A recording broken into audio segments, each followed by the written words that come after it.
Hi, everyone. We're going to begin. I'm Graham Henshaw. I'm the executive director here at the Hub. Welcome to Demo Day. Everybody now has full bellies of pasta and you're ready for a nap, but this is not going to be relaxing. From this point forward, for the next couple of hours, it's going to be high energy. How's everybody doing? Let me see this energy. Okay, let me motivate you a little bit. If there are any pitchers here, can you please raise your hand? If you're pitching, if you're gonna be doing a demo of your venture, raise your hand way up, look around.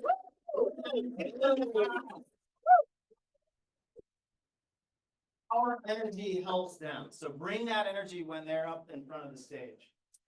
Thanks for being here. So a few weekends ago, my son and I were out building a fire pit behind our house, and we were knee deep in gravel. We're trying to figure out how everything's going to come together. And he looked up at me and he said, "You really like making things, don't you?" And it stopped me in my tracks because he's totally right. I do love making things, but not just dreaming them up, but actually making them real. I like both, but I really like making things come to reality.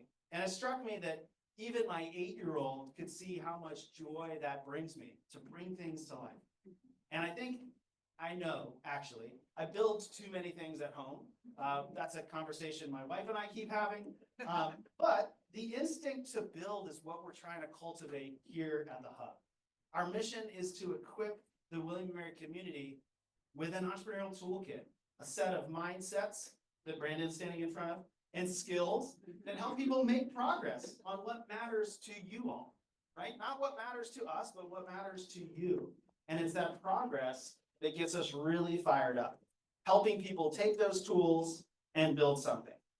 Whether that's a startup, could be a nonprofit, could be a student organization, could be a project for one of our launchpad ventures, an internship project for one of them. And this semester, we've seen people take action in some amazing ways.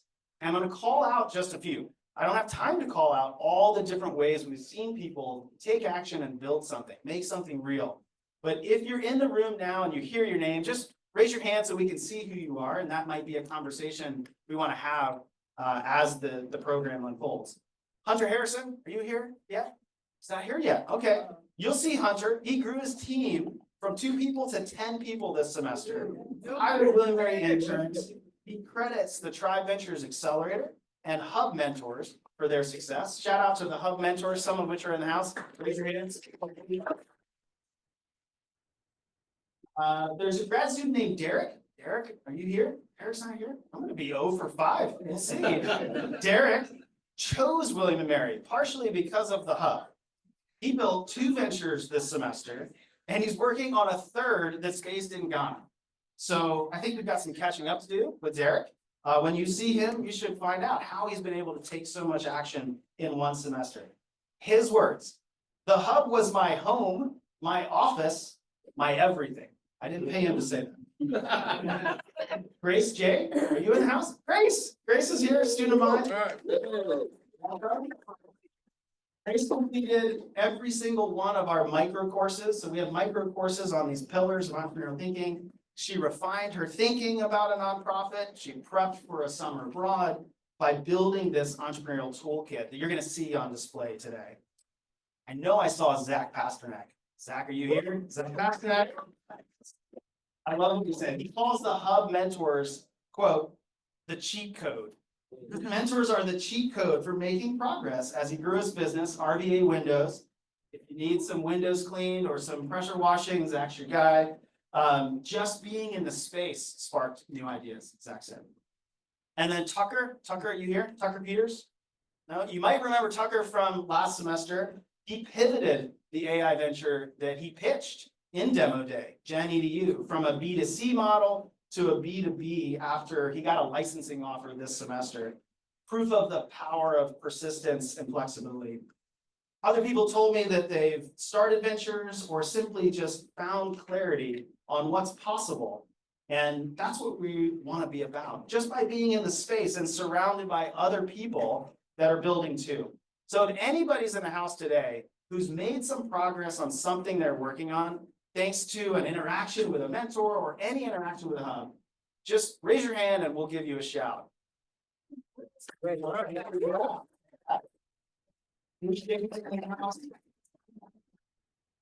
That's the power of this place and the people in it, and that's why we do what we do. So before I dive into today's program, I want to thank the team that made this event. Like, these balloons don't get blown up by themselves, and there's lots of balloons this time.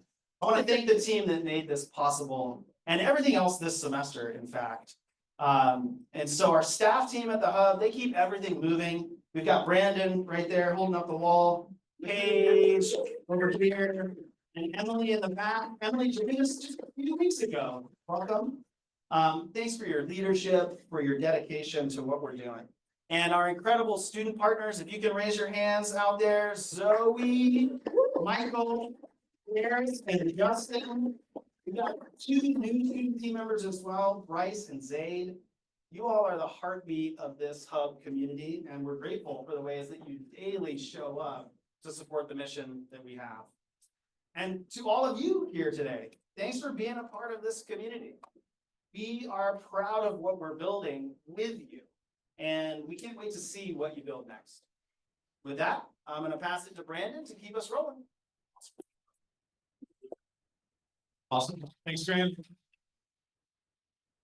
I couldn't agree more. I just want to echo the gratitude that you have shared on behalf of everyone that is here. Just a huge shout out to our team who work tirelessly behind the scenes to make sure that this event comes to life. So thank you.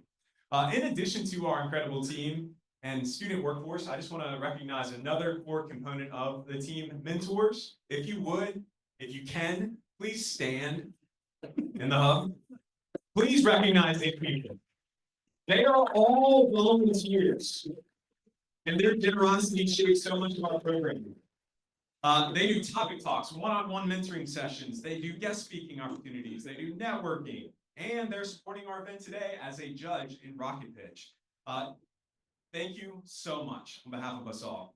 Now, it wouldn't be a true Hub event if I didn't ask you to do this thing, which is to check in. Checking in takes about 30 seconds, and it earns you points that can be redeemed here at the Hub. Specifically, just around the corner in our kitchen, you'll notice a vending machine that works on those points. You can put in your points and redeem it for snacks. Or if you accumulate enough points, you can redeem it for swag, like some swag that you'll see Graham is wearing, a nice black and gold Hub t-shirt. And if you accumulate enough points, you get extended access to this place, 7 a.m. to 10 p.m. daily, and an invite back to join us at the end of the semester to have an exclusive meal with the president and first gentleman of the university. Seems like everyone has had a chance to check in. So today we have a really awesome lineup, really engaging panel discussion, some pitches, some demos, and plenty of time to connect with one another. Here's how the afternoon is going to flow. We're going to kick things off with a keynote panel hosted by Graham, featuring 2 incredible William & Mary alumni sharing their entrepreneurial journey from student athletes to AI-powered startup founders. After the panel, we'll take a quick break, grab some more food, do a little networking, and we need to reset the space up here to spotlight some ventures from 2 of our signature programs, our Venture Acceleration Program and Tribe Ventures. Then we're gonna change to Rocket Pitch Faceoff, which includes every Rocket Pitch winner who's won this semester coming back to battle it out for the crown, and you'll get a chance to vote for your favorite pitch of the semester. While the judges deliberate on the official placement, we'll keep the energy going with networking bingo and a giveaway. So stick around, have a few conversations, and grab some swag. And finally, we're going to close out the day with the award ceremony, where we'll recognize our most engaged patrons. In addition to prizes and accolades, they will be invited to an exclusive luncheon at the president's residence next week. Sound good? Awesome. So that's it for me now. Graham, take back the reins. Thank you, Brandon. All right, I will invite our guests, Nyla and Noah, to come on up. And while we do that, I'm going to pull up something for you all to take part in the conversation with us. we're gonna keep this interactive. So this is a tool that we're gonna use to allow you to contribute to the conversation. So pull out your phones again, scan that QR code. It's a different QR code. You don't get any points for this. So you can't get snacks or nice hoodies. But it will let you participate in the conversation. So please do that. Give me a thumbs up if everybody's in there. I'm pulling it up. Okay, see some thumbs up. Great. So we're gonna have a few questions for you all first in the audience, and then I'm gonna introduce our guests, and we're gonna ask them a few questions, okay? So first, for you all, how are you showing up to this space? Which of these options best describes your current entrepreneurial energy? Just to get a sense of how everybody's showing up today, okay? Everybody vote. Oh, that's some quiet builders. I love it. People are exploring. This is a great event to explore, right? Meet someone after demo day, explore with them, see what they're exploring. You can be preparing your conversations with others in the networking portion of today based on this. What are you building? Who have you connected with? How can I help you? This is really great to see. Awesome. Well, I can't wait to speak with some of you about the things that you're working on, that you're building on. And again, we're here to help you do that. We're here to help you make progress on the things that you care about. So it's really great to see so many people are actually kind of working on stuff. One more question, because our two guests today are interdisciplinary. And so I want to see what the makeup of this room is in terms of your background. So what is your major, or what was your major if you've already graduated? So take a second, just put a word in there or two, and we'll see what shapes up.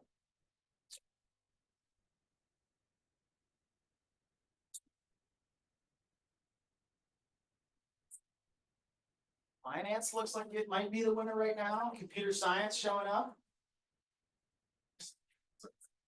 What do you all notice as you see these popping up onto the screen? Just shout it out. What observations do you have? Variety. There's lots of them. If it wasn't a demo day, you would see on the wall a rotating display of alumni founders. And we put the major of those alumni on those rotating displays, and it looks actually just like that. These alumni entrepreneurial thinkers come from across the whole campus. So we're really glad to see this kind of representation in this room. So that is awesome. All right. So I'm going to briefly introduce our two guests, and then we're going to jump into some questions, but I will be back to you all for some more input from the audience. So up first, we have Nyla Pollard, double major in sociology and elementary education. I don't know if I saw elementary education up there. Yeah, bring that today. She's a former William & Mary basketball player and now the founder and CEO of Ball & AI. She's using AI to give basketball players and coaches next level tools to analyze performance and elevate their game. Off the court and outside the startup world, she's passionate about mentoring student athletes and spending time with family. Hey, Dad. Hey. Let's welcome Nyla.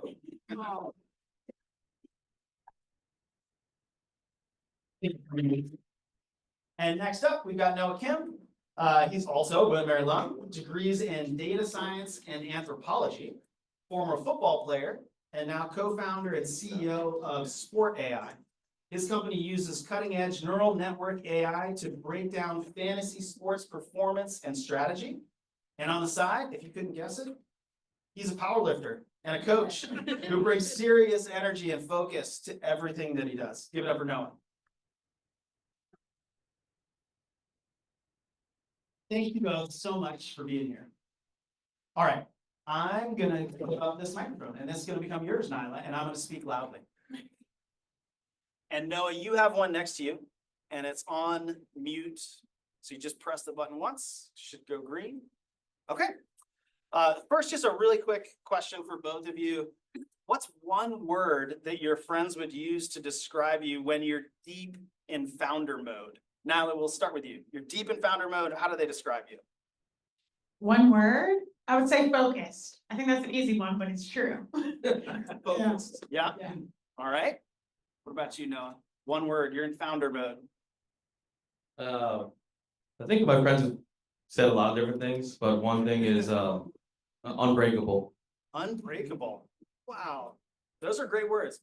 What does that look like? So what does that focus, deep focus look like for you, Nyla? How does that show up? What does that look like for you? Yeah, that's a good question. It looks like a lot of time allocated. I think that's one thing since becoming a founder that I have to be very aware and intentional about is that it just does require a lot of time. So just having to reshift priorities according to what I value. And I think building the company right now is what I value. So yeah, it just looks like a lot of prioritization and time in front of a computer. Yeah. I love that. And unbreakable, that's a big word. Like, can you unpack what that means in your life, Noah? Yeah, absolutely. Unbreakable refers to the outside distractions in your life. I'm in my late 20s and I hope to stay there forever, but a lot of people have told me, you only get your 20s once. Then don't you want to live your life? And I said, I am alive. I am more alive than I've ever been. And that's what unbreakable means to me, is that I am uncompromising in my pursuit of what I want to build. I had a great mentor that told me best. See, I'm a STEM, data science, see a lot of computer science people. And he told me, Noah, why are you building somebody else's dream? Why don't you build your own? You see that STEM and computer science is becoming so valuable.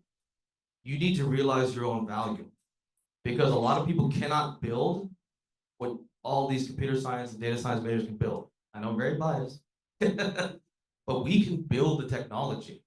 Why are you building somebody else's dream that cannot build their own? And that's what unbreakable means to me, is I am alive. I am making the most out of my life. I love that. I think you're both so intentional with that focus, with that ability to just get outside of those distractions that would have you go off track. So I look forward to hearing in your answers to the other questions how these themes sort of come out. So I want to jump into your ventures. You're both obviously working in the sports AI space, in the analytics space. First for you, Nyla, if you could talk about what makes your platform unique, and who do you serve specifically? Yeah, so Ball and AI, we are a software company that essentially equips athletic departments with AI-powered scouting and recruiting tools. So we're hyper-focused on two things. One is to improve player performance, and then two, to improve player selection. And so what that looks like is our system actually takes in game film, and with that game film, we're able to deliver what we call player evaluations. So we say, hey, here's where you stand, here's where your skills are, here's what your game actually looks like. And then we help players develop to actually reach their full potential, right? So that's anywhere from middle school to high school to college, all the way up to the professional level. We've serviced athletes at every level of the game. And then that second pillar that I was talking about is improving player selection. And so when we look at coaches, they have to build rosters, right? And a lot of the time they do that is through recruiting, going to figure out who are the best players that we should recruit onto our team. And so we help coaches make better recruiting decisions by leveraging those same player evaluations, but then also really diving deep into their team and how they play so we can better match the right players to their system. So that's really what makes us different. And yeah, as I mentioned, we've worked with a lot of coaches at the collegiate level, but also professional, and just helping a lot of athletes at that youth and high school level get recruited and get developed so they can reach their goals. Awesome. And we're going to take a closer look at your platform in just a couple minutes. So we'll dive a little bit deeper. Noah, what about you? You're also building in this space. What makes your platform unique, and who do you serve? Yeah, so first things first, we serve the greater fantasy sports player market, sports betting market. Whether it be your local office league, all the way to the professional sports bettor, we provide fantasy sports analytics, the power of neural network AI, integrated in a convenient platform, which is a mobile app. A majority of fantasy sports and sports betting happens on mobile devices. The largest age demographic as well is people from 1835. They also make up the largest demographic of people that use mobile devices. We have distinguishing ourselves any existing platform because we have a true neural network AI. I know everyone uses ChatGPT now, but a lot of the technology that ChatGPT uses in layman terms is you feed a question, it spits out an answer. It's not thinking critically. That's why you have to provide so much context to ChatGPT to provide an accurate answer. For us, we want to provide the data playground and flexibility necessary for our users. So they can use our Score Plus, which is an amalgamation of our algorithm, to rank players instantly, or they can go and explore and have the flexibility to look at data visualization, analytics tools, lineup tools, because that's about empowerment. Because users want to be empowered, which is what other effective platforms have done. But what we're taking to the next level, and more importantly, we can scale into sports quickly. You have the NFL and the NBA already on our platform. We can expand into esports, the MLB, where other manual analytics companies cannot. I want to end it with this. I think it's kind of fitting that, you know, two of the most common methods of research is guessing and then sports media. And I love to say, I think Stephen A. Smith is really funny, but he is not someone I can rely on for actual data. So that's what distinguishes us from any competition now and for any competition to come. We will not lose to anybody in the future. I think what I'd like to do is drill down a little bit deeper by looking at the quick demos that each of you have prepared. Yep. So let's pull up Noah's first, and we'll go through the Sport AI demo. And then feel free to unpack it after we see it. I know you have a voiceover for yours, Yeah. but explain, I think, to the extent that you think it'll help us understand even more what you just said. Yeah, absolutely. So I'll let the video play and provide some more context.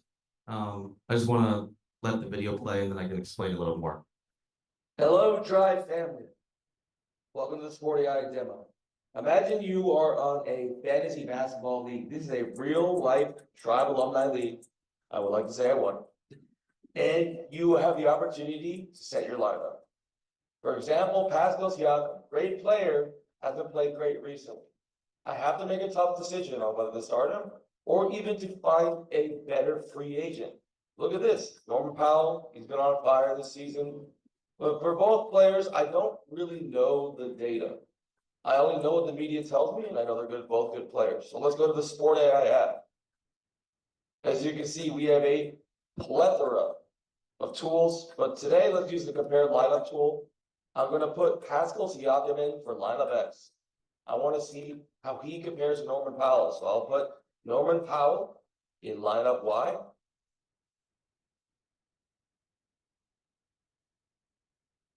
And let's calculate. Boom.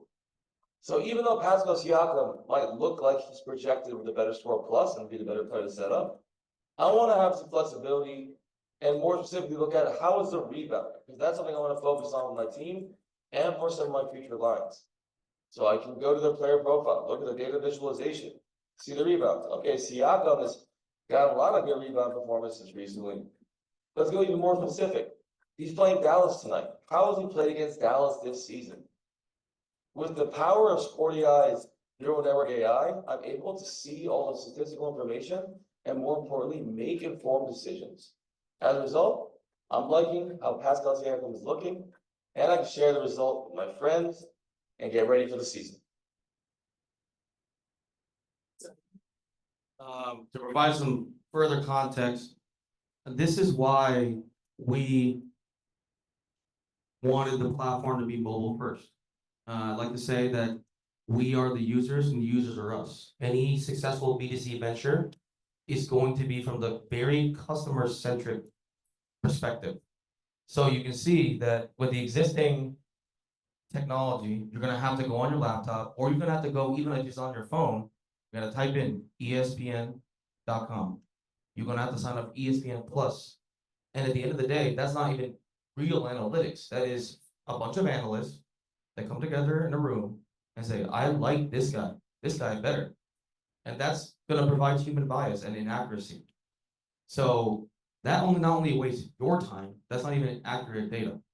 But you can see, if I'm playing, right, I'm a busy guy, or if you're a busy person, you're playing your fantasy league, you're like, oh my God, for some of the students, like, oh, I gotta go to class. I don't want to set, I don't have time to research. So you can pull out your phone and within seconds get instant optimization. You go like, I'll set the lineup and I don't have to worry about it. But we wanted the flexibility and the empowerment of the data playground. You can see that we are providing a visualization for all of that data. So you can make an informed decision because we don't want to promise that you're going to win because that's not a promise that you can keep. And you see a lot of people on social media say this, I'll help you get rich. I'll help you do this. I'll help you do that. We're not promising that because we know that's statistically impossible. We are promising that you're going to make the most informed decision you've ever made in your life. And that's why we built the platform mobile first, and also why the UI UX has been carefully crafted based off feedback from our users, as well as from our own UI UX expertise. So a little bit more context on the platform itself. So real quick, if you can briefly, when it said calculating, what's it actually doing behind the scenes? Because I have a sense, obviously, that AI is enabling something here that wasn't possible in years past. So what's going on behind the scenes when we saw that? Yeah, so I mentioned neural network AI. In a more common terms, like generative AI, meaning that it's taking information, quote unquote, remembering the information, and then creating solutions over time that differ. So when it's calculating, it is essentially measuring over 500,000 different factors, and then looking at the players objectively, and then providing a direct comparison. Score Plus is just an amalgamation of the algorithm that's easier to interpret for the user. Otherwise, it would just have to have a giant visualization, which we don't want, right? That's going to take forever to read through. The Score Plus is an amalgamation of the 500,000 factors that it's being considered. You saw on the front page in the beginning when it said, what is Score Plus? If you click on that, it will actually explain the information to you. We want to be transparent with our users. Transparent that not only our technology works, but that they can understand it. And that's why we even have the share option, because we want this to be a collaborative environment, right? Fantasy sports is growing. It's supposed to be over 38% of the United States is going to play it by 2032. That's almost half the entire country. We're going to have to become a lot more of a interactive startup. We're going to have to become more of an interactive fantasy community, and we're already preparing for that future right now. Thank you. Yep. Nyla, I'd like to do the same for you and sort of drill down into the platform and have you provide a voiceover for what we're seeing. So I think Michael's going to pull that up. Awesome. And even as it pulls up, so we're first going to look at it through the lens of a college coach. Let's pretend it's William & Mary, right? And so they actually have access to this ball and recruiting database. When they come into it, they're actually going to be able to see all of those player evaluations that we've done for all the high school players, junior college players, whoever they're interested in. And so when they look at players' evaluations, they can add them to their recruiting deck. As you see here, I'm looking at this player, and then they can go and see if I add this recruit onto my actual roster, how will it impact my team? So you can actually see the impact they have, predicting it in advance, how it impacts your team stats, and overall your success based on who you choose on that team. So they'll have access again to this full recruiting library of all the player evaluations. And then here's a sneak peek at what a player evaluation actually looks like. So again, they upload game film, and then we get to dive into all of these different metrics that really objectively assess a player's performance. So again, that was a quick sneak peek there, but that's essentially what it looks like. So for, again, the player side, they know how to develop, and they know that they're getting visibility to colleges. And then from the colleges side, they're able to see every single player in that system, and then using the predictive analytics, build their roster before they offer them a scholarship, before they invest money into recruiting them. And they know how their team is going to play out using our system. That's great. Michael, if you could pull it back up on the screen and go back, like kind of where we see the platform. Yeah, like right there. Nyla, how different is this from what the current state of the art that coaches are dealing with right now? Yeah. Right, this looks amazing. Yeah. We're used to seeing amazing software like this, but I gather that this is not what most coaches are seeing when they're doing the same work. Yeah, totally different. So, right, and it looks amazing if you understand the difference. So I'll explain the difference. So a lot of times what the recruiting process looks like right now, is that you might have a list of players, right? Like you kind of know who you're thinking about, but you have to really go out and watch them play in person, which you still will do. But there's no real way to check your work. So internally, we say a lot is that balling is kind of like an appraisal process, right? Like you wouldn't buy a house and invest so much into it without first getting an appraisal done.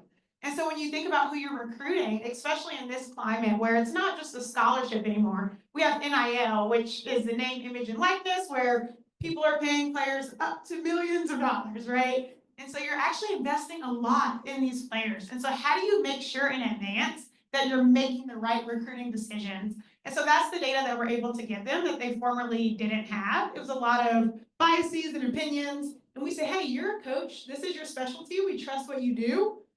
But also, you want to double check that work, right? It also leans on the fact, too, that coaches are oftentimes expected to do a lot of different roles, right? They're expected to coach, they're expected to develop players, they're expected to assess talent.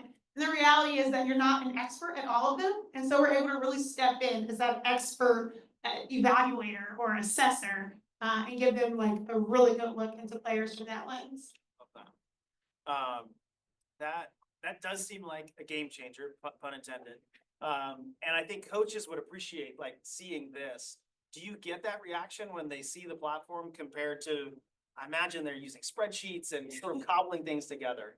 Yeah, so the reactions are actually my favorite part. It's a lot of fun because yeah, they're using spreadsheets, but they're also using, the current software. It's really just a place to house their recruits. So it's like, hey, we're looking at Jennifer, so we put her into the software, right? Instead of being able to see this. So yeah, the reactions are fantastic. We actually have our wait list now is over 200 colleges that are on there, which is really exciting because we're actually rolling it out here in like a month and a half, which is really awesome. Thank you, yeah. So yeah, it's really good. So I'm curious for both of you, and we'll start with you since this is up on the screen. There's been a lot of work that has gone into this. You have been cranking on this for more than a year. Yeah. What was the spark for this, right? What was it that initially got you thinking, I might do something real about this? Yeah. What was that spark? So first, I want to agree with whoever put on the survey that they just came for the food. Shout out to you, because that was actually how balling got started. So, funnily enough, so I actually live in Tulsa, Oklahoma, but I was in Tulsa and there was this 24-hour hackathon event going on, and I had no intention of going because at the time I wasn't really interested in starting a thing. Like I worked in human resources, I was fine, like I was having a good time. And one of my friends was like, hey, we're having this hackathon, you should come. I was like, no. He was like, there'll be free pizza. I said, okay. I'll go. So I promised that was the only reason I went to the hackathon. And I went and they were like, hey, if anybody has an idea, come up on stage, share it, and you'll work on it. I also had no intention of doing that. The same friend was like, just share an idea, it's for fun. And so I do naturally have a lot of ideas. So I went in my notes app. I have a million. Like you can scroll all day just because that's how I see the world. Like I always have ideas, but they were just for fun in my notes app. And so I just chose one. Can you guess what it was? Yeah. So the idea at the time was heavily around there really has to be a better way to connect the right high school player to the right college program. And that really came from my experience in college. So I obviously played here. And it was my roommate and my teammate at the time, our freshman year. And she was one of like the hottest, best recruits coming out of high school. And then we got here to college and for some reason it didn't translate. And she actually wasn't getting playing time and she wasn't having a good experience. And I was firsthand, because we were roommates, experiencing just what that was doing to her. And it was just like, I've dedicated my whole life to this and now they don't see my value. Why did they even bring me here? And it was just an entirely different experience than what I was having. Like I was having a really great time and like I ended up starting and it was just a different match between the two of us. And so that's really where that idea came from and it just sat in my notes app for 5 years before I went to this hackathon. And I shared it and now the rest is history. I love it. I love that you've given permission to be here for the food and that's fine. And that's great. Keep that in mind, everybody. Same question for you, Noah. What was the spark? Ooh. I think there wasn't like an aha moment. The spark was an amalgamation of some previous experiences. Wasn't like a movie. It was more of a realization. The first started actually very similar to Nyla mentioned as my experience as a preliminary athlete. We had brought in post Laycock era with London, and then there was a whole new staff. So the modern thing to do back in the early or the late 2010s was actually to get data analytics. So our co-founder and CTO, who also went to William Mary, was actually one of the first data science interns for the football team. So I was seeing firsthand the power of data science and analytics in real world sports. I was also a data science major at the time. And I know there's a couple of data science, computer science majors here, but back then our department was a lot smaller. I was actually part of the first graduating class ever in data science. And that was, from UC, it's 2019. That wasn't that long ago. At least I would like to think that wasn't long time ago. But I was seeing the technology firsthand, developing those skills, and then seeing it in football. And then I kept that in the back of my mind. Very similar to Nyla, I just started in a corporate 9 to 5. I was a product manager. And I was always thinking about how I see this opportunity. And that's another thing too for you young or regardless where you are, if you want to be an entrepreneur, you want to see problems that you don't have. They must come from a lot of other people because everyone's got unique problems. You want to make sure you're solving a problem that's not just unique to yourself. And that was right when COVID hit. And everyone was starting to work remote and then sports started shutting down.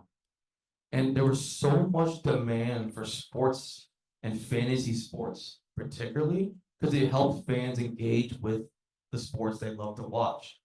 And I was playing in that William Mary League. I like to say we've been playing it since college. It's almost been 6 years.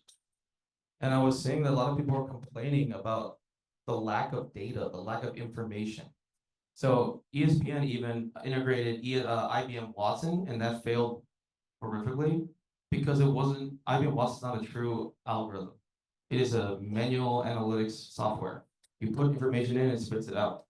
So I said, whoa, like people are trying to solve this problem, and even a big company like IBM can't solve it. This sounds crazy, but I think I can. And we started the company shortly after, and being a data scientist, and then Charlie being a data scientist as well, we knew that the solution would be to have more of a neural network AI. It needs to be something that can predict information, but also we need to frame the product as something that isn't just automatically going to solve all your problems, which I think is what a lot of AI products do now. They're like, we're going to solve everything.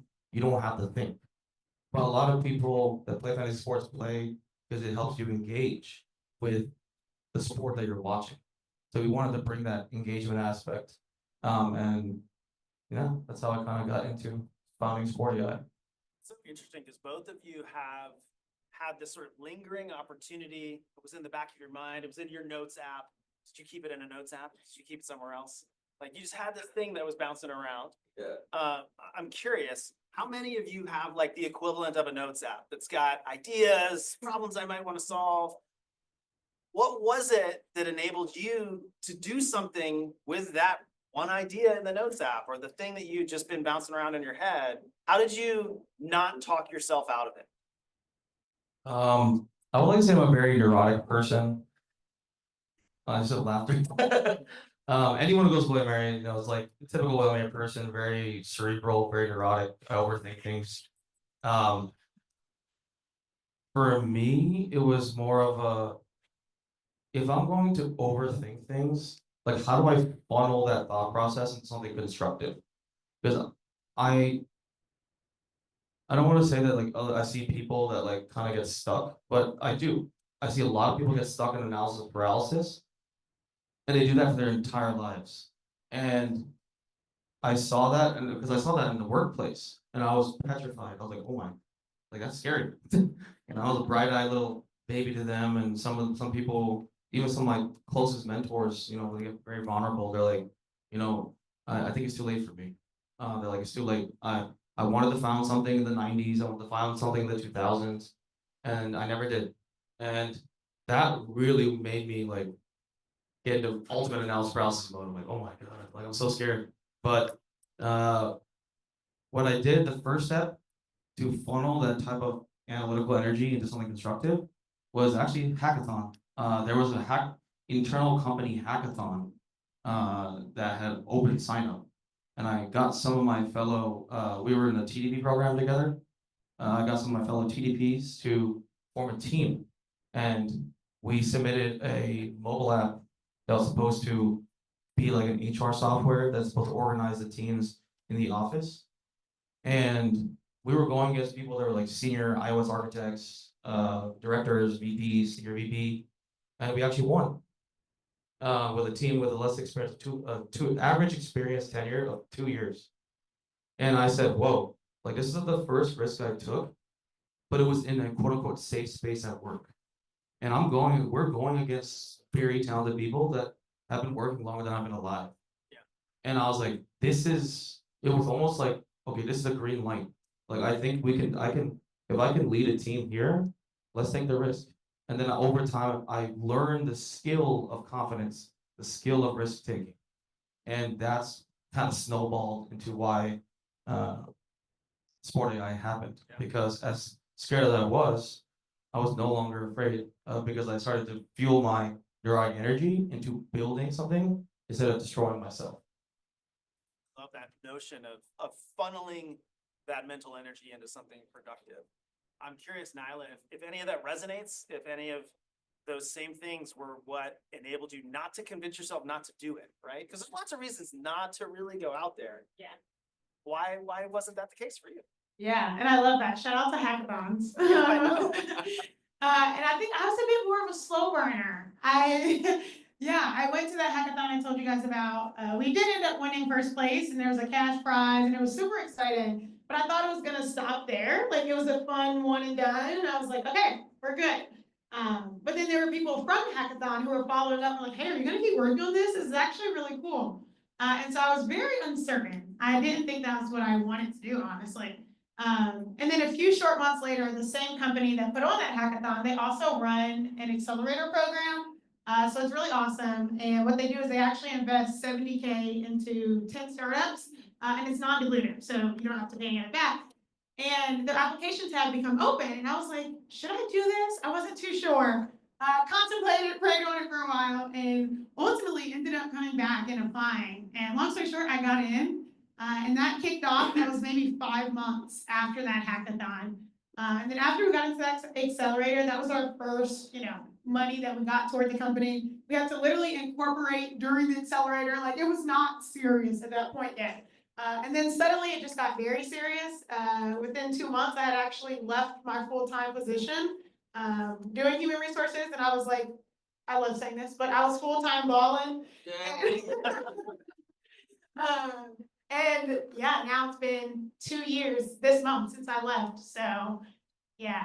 Love that willingness to just take the next step, even if you're uncertain. I think that's really good for us to hold on to. None of us know that there's a perfect path that we should just follow, and you just take that next step, and that led to the next step after that. I think what I'd like to do is pull the audience in and do a little choose your own adventure. And then I might have time for another question or two after that. So if we can pull back up your phones, we're going to go to the next question based on where you all want to go. So if you just refresh your screen, you should be able to vote on one of these 3 questions. So do we want to talk to Noah and Nyla about building their teams, getting early adopters, so getting those first early customers, or the process of fundraising? Where should we go next? It's up to you. Oh, come on. It's up to one of you. Oh. Okay. The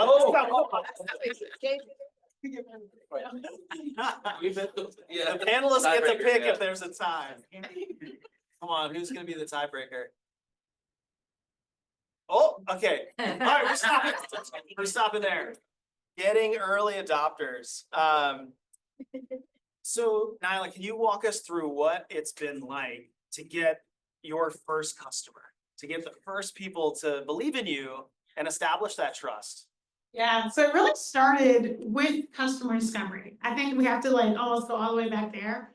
Because before we even rolled out, hey, this is what we're doing, I hopped on a call with like over 100 coaches to really just understand where their problems were, right? And so I think there's an art to hearing what people tell you their problems are, but also hearing what they don't say.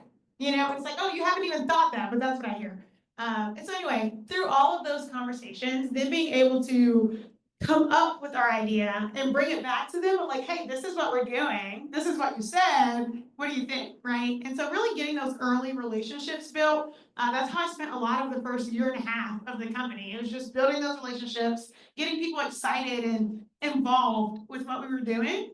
And now that we're ready to like roll it out, you know, we have this bunch of believers already who are with us. And then beyond that, right, I'll say we haven't spent a ton of like marketing dollars to really get it out. Thankfully, our team is also a ton of it's like 4 of us, a ton of former Division I athletes. So we also have those network effects that also really help. But yeah, literally, I think 3 weeks ago, we went down to Florida for the Final Four. So it was the women's Final Four, so we were able to have a booth there. We did a speaking engagement to a room of like 300 coaches. So really just being able to show them exactly what now we know is what they need has been really good. So it makes them too. I want to make sure that everybody caught the fact that you did 100 customer interviews. Right? Over 100, right? Sometimes I think we want to just jump to the idea, but that customer discovery was essential to getting to that early adopter phase. Noah, what about for you? What was it like? What's the process like for you to get to those first people on the platform? Yeah, so that came in a little bit of a multi-step process, like baby steps. You know, I mentioned how I used to be very cautious. I'm like, I don't want to show this to people. It actually started, you know, I was like building the algorithm in almost true like movie stands. That was my parents' basement. I just graduated college and I was like, you were starting to work remotely and I was like building algorithm in my parents' basement. And I started testing it on by myself. So the earliest adopter was me because I was trying to see if the technology was valid, and I saw some good strides, and I said, "Whoa, okay, like either I keep this to myself, or I want to create some greater vision." So I actually texted my friends. I'm very grateful to have, as I mentioned, a lot of other NCAA Division I athletes that are my friends, but also people in the technology space. And I just hit up the group chat. You have an algorithm, like you want to check it out, and then everyone said no except for one person, and he was actually one of our founding team members. Unfortunately, with the UVA, but Real quick before yeah. you go on, what was it like when everybody in that thread except one person, it's like, nah, I'm good. All it takes is one. And all I needed was one person to validate it. And then we actually went to Reddit. There's a large portion of fantasy sports players and sports enthusiasts love to talk to a wall, which is Reddit. And then we went to we went to the subreddit fantasy football, subreddit fantasy basketball, subreddit NBA, subreddit NFL, and we created a beta sign link and a landing page. It had nothing on it. It just said, "We are the future of fantasy sports analytics," and we just approached it. Hey, we're just two guys that are building something. You can sign up if you want. And it's funny too, because a lot of the comments are like really hateful. They're like really hateful. They're like this is so stupid. Like I'm gonna trust myself. Thank you much. Like you know, and then they're like, we don't need to trust you. But then we checked, and within a month we had 10,000 signups. And Wow. that's when we learned quickly is the greatest hate is the loudest. The support is quiet. So there'll be like 5 or 6 hate comments, like "you suck, this is stupid," and then there's 10,000 other people that just go, "I'm signing up. I think this is cool," and that's where we got our first early adopters, and that's where I learned that valuable lesson as well: is value everyone's voice, but don't value an individual too highly. Otherwise, you're going to be blinded of the overall vision. Wow, that's amazing. That's really moving. You've both mentioned this a little bit in what you've said to us, just the fact that even today you have great community of former student athletes But I'm wondering if you can sort of rewind a little bit and talk to us about how being a student athlete here, how you think that prepared you to be a founder today. And obviously, we all know that there are challenges that every startup faces. Talk about how maybe being a student athlete has helped you navigate those challenges also. Nyla, do you want to start? Yeah. So to be honest, I would say building Ballin has been the hardest thing I've ever done. And being an athlete was also, had its own challenges, but this is probably by a landslide the most difficult thing that I've had to do. So I honestly do think the student athlete experience was preparation in that sense of like, in the biggest way, acknowledging the learning curve that comes with starting a company. So as you saw, right, like I didn't graduate with my MBA, maybe that would have helped. But I like to think now that it almost feels like, I'm like, do I have a doctorate in business at this point? The learning curve was just so huge, right, in the beginning. I mean, still, there's just always new levels to learn. But yeah, I think just learning how to take hard feedback, which is what you get in sports all the time. You have to. But knowing that it's being told to make you better and ultimately for your team to be better. So even sitting in a seat as a CEO, it's like there's a lot of hard feedback that comes, whether that's investors, whether that's advisors, whoever it is, even customers sometimes.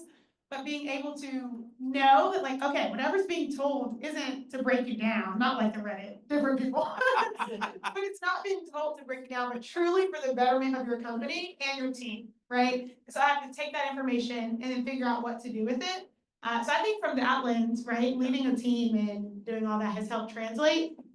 But yeah, really just the mental fortitude would probably be number one. Do you remember, are there any specific moments from when you were here that stand out where you had that kind of harsh feedback, but you recognized in that moment, or maybe later, like this is to help me be better? Yeah, probably, and this was like a hit on my ego. But probably, I remember it was my sophomore year, and I had gotten taken out of the starting lineup, and I didn't agree with the changes that were being made. And it was really difficult because I was like, no, it's best for me to start and for us to do things this way. And the coach was saying differently. And I had just felt, in my heart, I was like, you don't see my value. Like, are you sure you're making the right decision?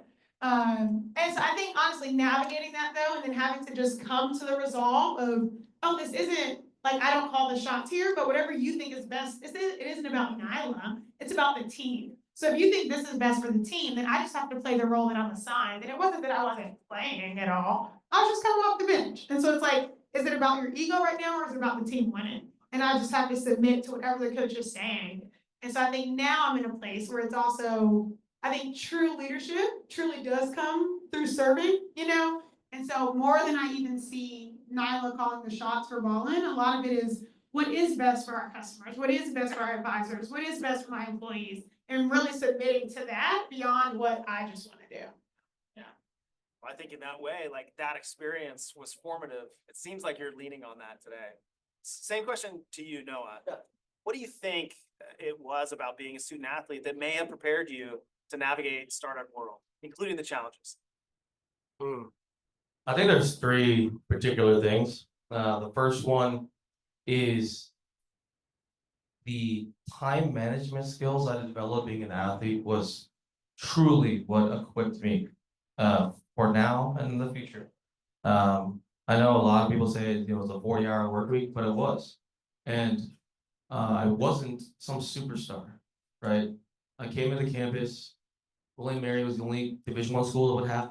I was undersized, so I had to switch positions to a fullback, which already is a very endangered position. It's not a common position. And I still remember like they're telling us and the schedule for the year, and who's gonna redshirt. We're gonna have guys that redshirt. We're gonna have study hall for the freshmen. You're gonna wake up at 4:45 a.m. to go lift. And still remember like half the dorm hated me because I was up at 4 microwaving oatmeal, and everyone's like, "Who is that?" Like, and it was interesting because I was like, I'm doing all these things, and I'm not playing. Like I had to redshirt. They the coaches tell you you're gonna redshirt this year, not gonna play. And I was like, what am I very similar to your roommate. I'm like, what am I doing here? Maybe I should have went D3, working at the time of my life. But then I realized like that's when I first realized that, whoa, I actually bet on myself. And I'm currently betting on myself. I'm going to the 440 lifts. I'm going to study hall Wednesdays at 8 p.m. I'm getting the tutoring that I need. Like I'm betting on myself actively when no one else cares. Like that's really what hit me. Was like, I'm doing this and it's not like I'm getting this as like visible celebration, right? This ain't Alabama. Like I'm not nobody's like, whoa, like you're so cool. Like, you know, I was a kid and I was like, oh, I thought I would get that. And I realized that I was reframing everything the wrong way. Was like I was like trying to seek, I was being disciplined for societal reward, but there was no reward. So it's a choice. It's a choice to be disciplined. It's a choice for me to spend all this time in something that I have passion for. And that's kind of really what my experience as an athlete helped shape me. Well, one other thing too was it ended up not working my favor. You know, in spring ball, I partially tore my Achilles, and you know, I'm not Adrian Peterson. I wasn't able to come back, and I actually entered the transfer portal. So I was thinking about some other schools. There was one other Division I school in Georgetown that wanted me, and then I had to like sit there and go like, okay, like, can I, with all this structure and all this discipline that I chose to do I go to another school or do I stay at William Mary as a non-student athlete and build what I learned from and build a future for myself? And I chose to bet on myself again, this time actually as a non-student athlete. I chose to stay here at William Mary and just be a student because I'm going to bet on my technical skills that I've learned, the time management skills I learned as an athlete, and we're going to build something great. And tying into how I was saying I was very analytical, very neurotic, it was actually one thing that I thought of was, Noah, you've bet on yourself already. You know, you're a generously listed 5'9". You're a 5'9", undersized lineman that made it to William Mary as a Division I athlete. You've already bet on yourself, and you're betting on yourself again. And that worked out. So why not one more time? So not a happy ending, but well, not a happy ending to the sports, but a very happy ending to what's to come. So yeah, being an athlete really shaped my time here and who I am now. Both of those stories, just for how real they are, and that you haven't sugarcoated what it's like to be a student athlete or to be a founder of a startup. So I don't want to hog our guests. I know that you all may have some questions that you want to ask. We're going to do it in two ways. So for some of you, you've probably got a question like right now you want to ask. As soon as I say go, you're going to raise your hand and you want to ask it. For others of you, you might be more of a slow bird. So you want to text it. You can do that using the Mentee. So I'll flip to that. And when we do that, the questions are going to show up on the screen. So you should know that. If you submit it, it's going to show up there. And then our guests will choose which they want to answer and which we have time for. We only have a couple more minutes for this portion. So if there are any questions that you all want to ask Noah and Nyla, please feel free to do that now, either by raising your hand and we'll just call on you, or by putting your question up here in the poll. All right, it's on you. Any questions? Okay, we've got one in the back. Justin. Oh, you're wondering where the microphone is. That's your question.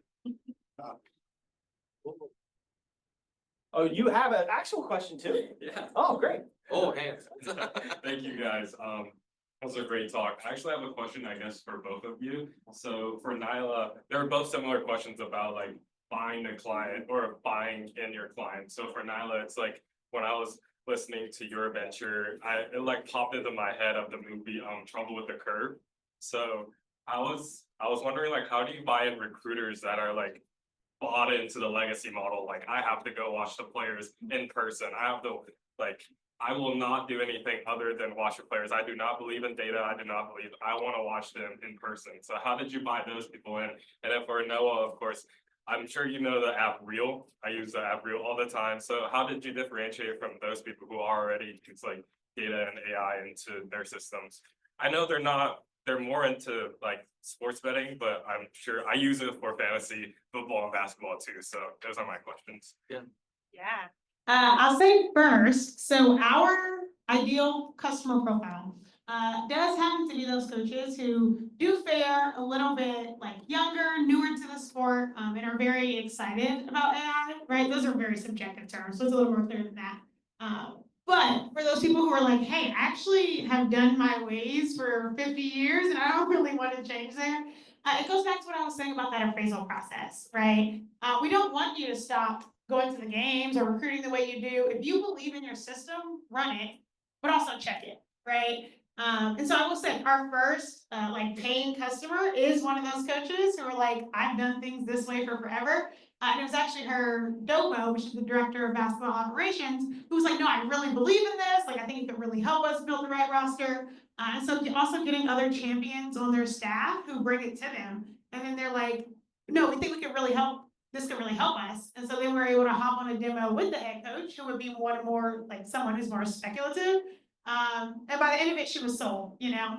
So I think also just nailing that demo, I think we kind of know in the back of our heads, if we can get anybody on a call, it'll sell itself. It's just a matter of saying like, AI powered recruiting. You're gonna have some people who are like, no, AI, nothing, please, right? But if we're able to show them it speaks for itself. To answer your question, you know, what differentiates us from real or some of the other competition that's emerging? Two things, which is accessibility and scalability.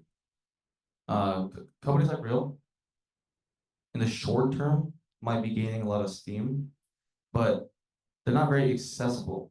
Meaning a lot of the features are becoming more and more expensive behind a premium paywall, where you have to pay more and more and more. We are not a platform that hides the majority of our features behind a paywall. We are a affordable and free platform. That's the goal as we scale, because we have other revenue streams to sustain our primary model. The other thing about scalability is with our algorithm, and then also with our connections that exist with some of our investors, as well as our customer base. We can expand into a lot of these other sports that are non-traditional, like esports. We like to say they're like, where can we find the sleeping giants in the sports world? People don't really know this, but the League of Legends World Final had almost triple the views of the Super Bowl. The esports also generates billions of dollars of revenue that nobody even sees, is invisible. There's a reason that guys like Rick Fox, a lot of NBA players, Shaquille O'Neal, are starting to invest heavily into the esports world, and our technology can transfer to the fantasy sports aspect of it as well. While Real and some of the other companies are more doubling down on let's keep the same sports and it's going to be like that for another 20 years. Our vision is we have esports, we have all the emerging sports that are in the fantasy sports world, and we'll be the tool for the future. That's what differentiates us.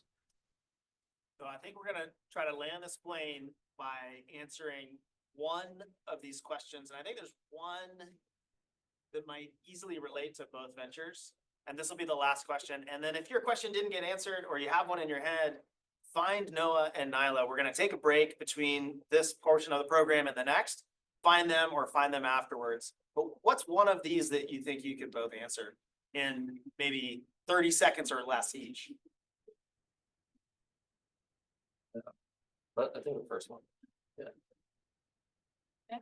So you picked that, so you get to go first, Okay. and that'll give Nyla a second to think about a measure of success. Success is variable. If you're in it for the money, that's a KPI. I'm just not gonna sugarcoat it. There's a lot of people that just want to be venturers because they want to be like a billionaire. So that's gonna be a measurable definition of success. For other people, definition of success is, this is my personal one, which is app stickiness or retention rate. I want products that actually make impact in people's lives. Like, so one of the big KPIs we have is 40i. How many user sessions are happening every week, right? We want to target 7. They're tuning into the platform every single day. They have use for the platform. Mainly because we want to scale. And of course, you know, as a business, there is an exit in mind, but our vision is an immediate exit. So a lot of founders I know, especially serial entrepreneurs, what they do is they scale fast, sell fast. So they can build up a resume as a snowball effect. Look, I sold these 4 companies. Was it VC back? Yeah. And I walked away with maybe 100K. Great money. But I sold it 4 times. That's what they're trying to do to build up a resume. You'll see that in Silicon Valley a lot. These serial entrepreneurs will have like very small companies that will get acquired really fast. So that's a measurable definition of success, and that's not an invalid one. But those 2 are the 2 most common definitions of success for ventures: is retention and long-term growth versus quick exit and the profit for the individual founder. Now, how do you define success? Yeah, I think mine will be short. Really just 2 ways. I think on one hand, right, going back to our North Star, it's to improve player performance and improve player selection. So when we look at performance, it helps that we actually attribute scores to players. So just being able to track that over time. We encourage multiple evaluations a year to be able to track that improvement that we're claiming you're gonna have on our platform. Our platform is built with almost 10 years of player data. So being able to now scale that to a ton of players and track it, I think that will be one, is like, did performance improve, right? And then the second one for us is that player selection. And we also just attribute that to large adoption. Like, we want it to be in the hands of every coach, of every user. So kind of what he was saying, but I think that also does tie directly to revenue. So also that as well, right? It's like, is it being adopted? Is it being loved? Is it being used? So yeah, I would say those are our 2. Well, thank you so much for answering these questions and all the other questions that we had for you. And thanks for investing in the William & Mary entrepreneurial community by being here today. We're going to give them a round of applause.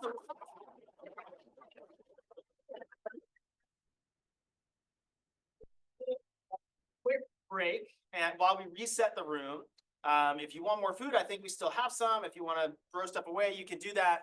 We'll let you know when we're about to restart the demos and the pitch portion of the day. But thank you so much. Go try it. Yeah, go try.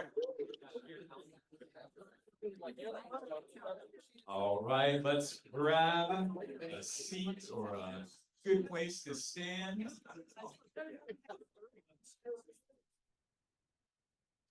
All right, now that we've had a chance to hear from 2 amazing William & Mary founders, from Nyla and Noah, one more big round of applause for them. Hopefully that they're able to stick around in our networking portion so you can touch base with them and have some good conversations. We're going to be moving into our venture showcase, and we have 2 bespoke programs that we're going to be highlighting ventures from. So we have our Launchpad entrepreneurs through our venture acceleration program, and those entrepreneurs are in the community. They're early stage and existing businesses that are looking to grow, and they're from the greater Williamsburg area and beyond. And we also have our Tribe Ventures undergrad and grad accelerator students who are using the mindset, the tools, and the support of the hub to make progress on their ideas. Now, they all have a shared commitment to progress, solving real-world problems, and putting the entrepreneurial thinking toolkit into action. You're going to hear 1 to 2 minute rapid fire pitches of curiosity, and they're going to invite you to next steps, connections, funding, resources. It isn't a competition. There are no judges. There are judges here, but they're for the other portion of our programming, okay? I'm going to ask you, our audience, to support them in the insights that you can share, the aha moments that you may hear and want to share with them, or support them in their next steps. We're going to get started with our Venture Acceleration Program founders. Now, first up is Anchal. She's actually joining us in Zoom. She won't be able to present her pitch verbally because she actually had a scheduling conflict. She's tuning in with us and she didn't want to miss out on the meaningful work. Very typical for a community entrepreneur to also have other commitments. She's a William & Mary alum and founder of Spark and Wonder Company, a conversation card game designed to reignite wonder through storytelling and play. Inspired by real moments of curiosity and connection, the game invites players to slow down, reflect, and spark meaningful dialogue. And here's how you can get involved, as I see some of you are already doing. You can pull out your phone, scan the QR code, and share your own spark. So you could be a part of the story and become one of the game cards. Or you can sign up for a 15-minute, I love the little like coffee icon, combo with her to prototype and evolve the experience. And of course, you can follow along with the story at Spark of Wonder Co. on Instagram and TikTok. So let's give her a quick in-person round of applause and virtual round of applause. Second up is a dynamic mother and son duo from Amazing Rocks, Caleb and Donna. I know you're in the room. I'm staring right at you. Can you wave your hands real quick? Awesome. Thank you so much. They are going to be here in person, but you're going to see them on the virtual stage. They have a pitch video demo to share with you. Have you ever been stressed out from schoolwork? What about suffering a tough loss in a sport? Well, those are two of the many reasons teens get stressed out. But what if there was a solution to that? Like a fun solution, kind of like a stress ball, but all natural, and it smells really good. My name is Kayla Thorne, and that's where Amazing Rocks Dough for Play Therapy comes in. It's soft, scented, and specially designed for stress relief and self-expression. Each dough is infused with aromatherapy scents and comes in a bright, energetic colors. It's not just dough, it's a therapeutic experience in a jar. Perfect for therapists, teachers, parents, or teens to use on their own.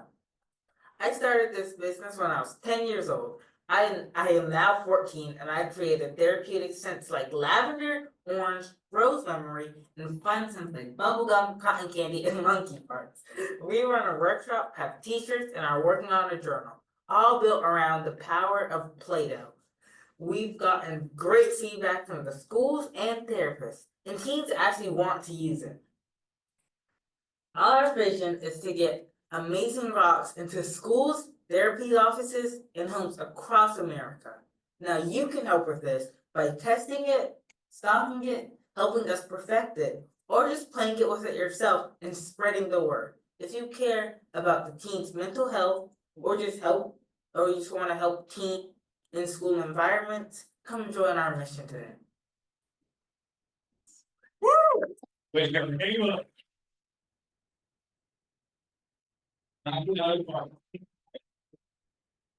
Rockstar. All right. Next up, we have Lisa Youngers with Downsize Simply. Lisa.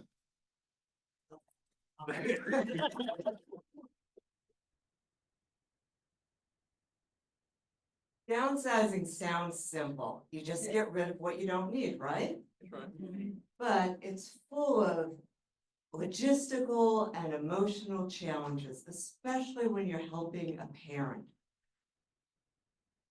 A common approach is for the family to blitz into town, go through the house in the weekend, leaving behind that parent feeling overwhelmed and angry because all their stuff has been taken away.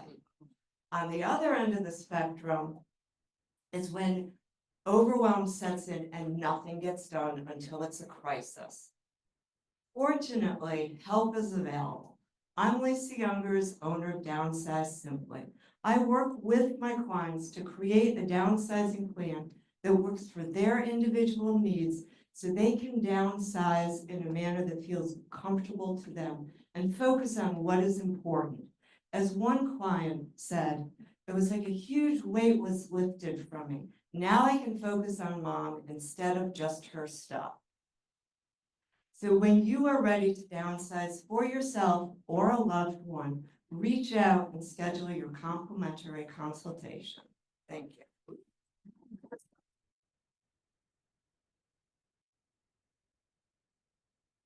Awesome.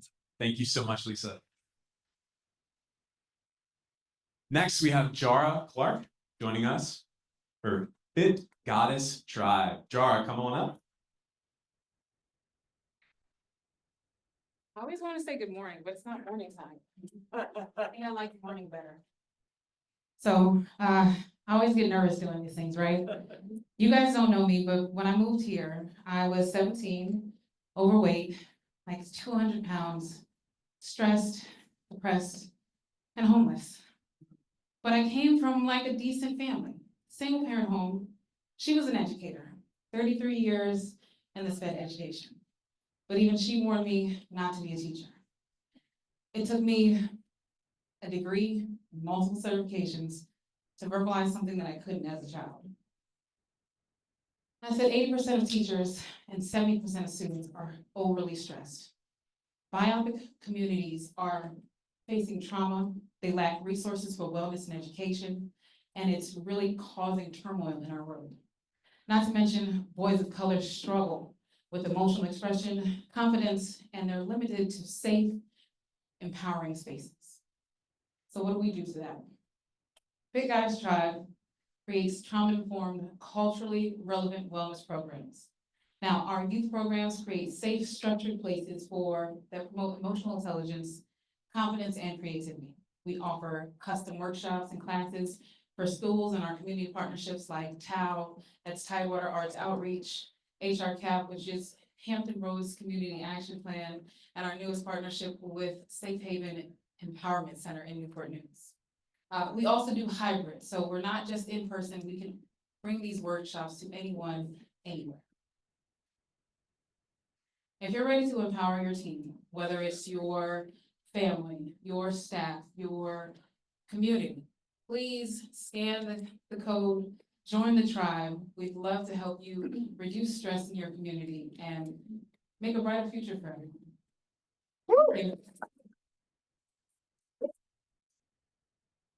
everyone. Great job, Dara. Thank you. Next up, we have Mary Griffin.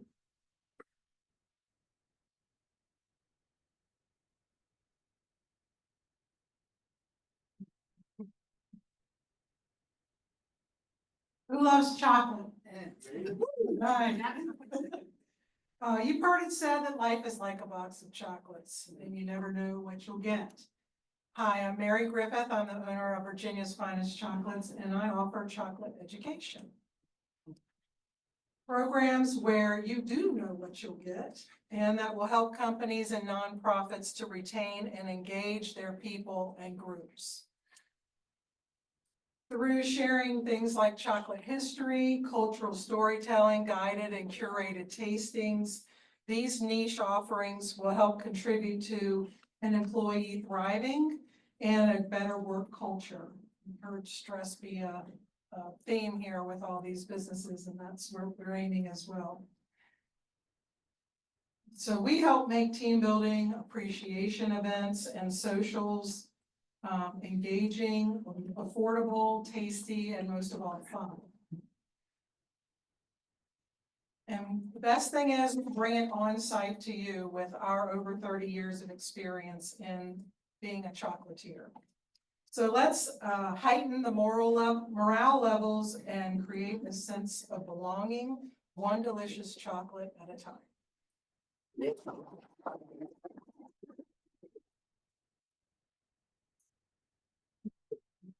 Thank you.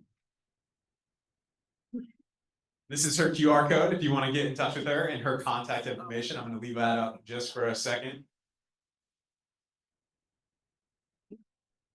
Thank you, Mary.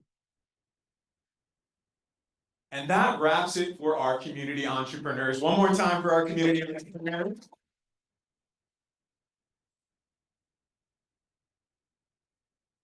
These folks have been in here with me. I know, I'm so sorry. Every Tuesday from 6 p.m. to 8 p.m. cranking on an idea through our Venture Acceleration Program, which supports community entrepreneurs in progress that they care about. So thank you all once again for sharing your time during that time and time again here today. We're going to shift gears to our Tribe Ventures. This is our student accelerator program. Undergrad and graduate students are going to hear from a diverse array of businesses, and we're going to kick things off with a video from Teddy and Bruno. The founders of the Kingsguard LLC. Senior year of high school, we were avid poker players, and the first thing we looked for once we got to university was a set of custom luxury playing cards. Only met with a logo slapped on the back of a cheap deck of cards. So we created the Kingsguard LLC, a collegiate merchandiser and producer of custom luxury playing cards tailored to the aesthetics, styles, and histories of different universities. For instance, our William Mary cards and GMU cards have a custom tuck box and custom core card artwork The quality of our cards is our utmost priority and gives us our competitive edge in the marketplace.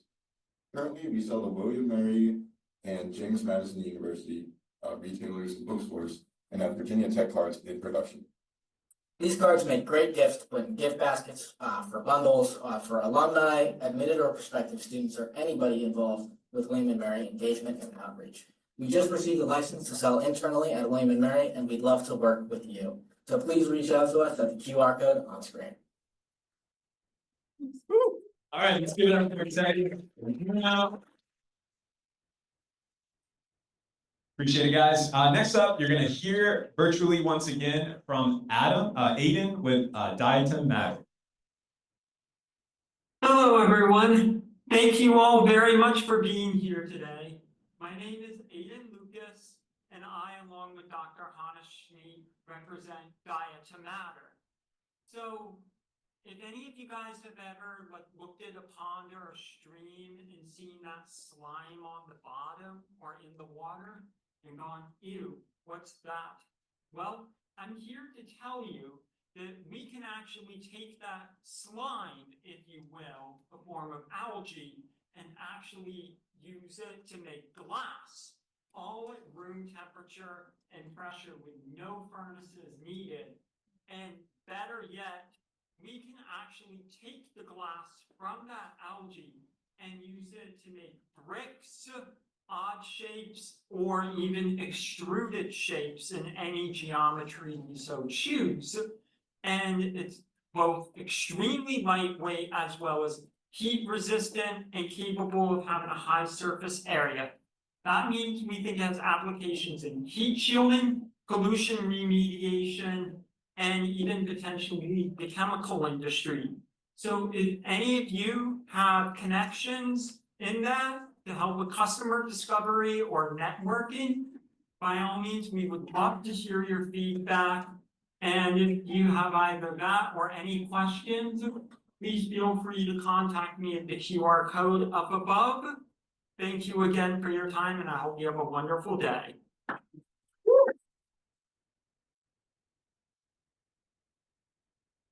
Thank you all. So next, I'm actually going to hand things over to someone in person. So Andrew, I think you're right in front of me. So come on over to talk to us about Sync Tours. Good afternoon, everybody. My name is Andrew Yowell. I'm here today to teach on Sync Tours. So I want to start with the statistic, 70%.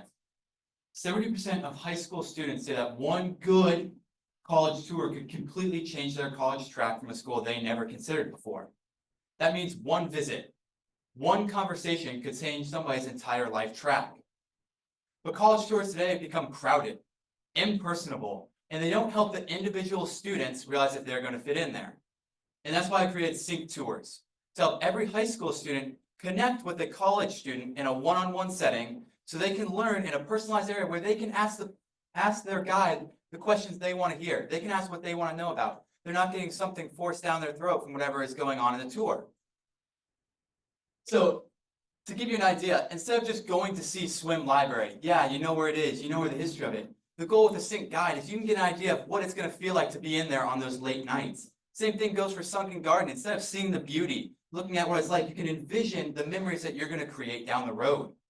And this is what really separates Sync, that personalization aspect, all with the goal of helping every high school student find the college that's the best fit for them. Thank you.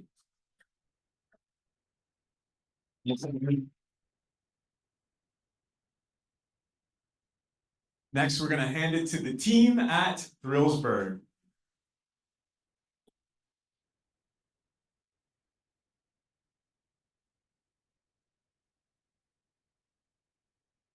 This one right here. Sounds good. Thank you.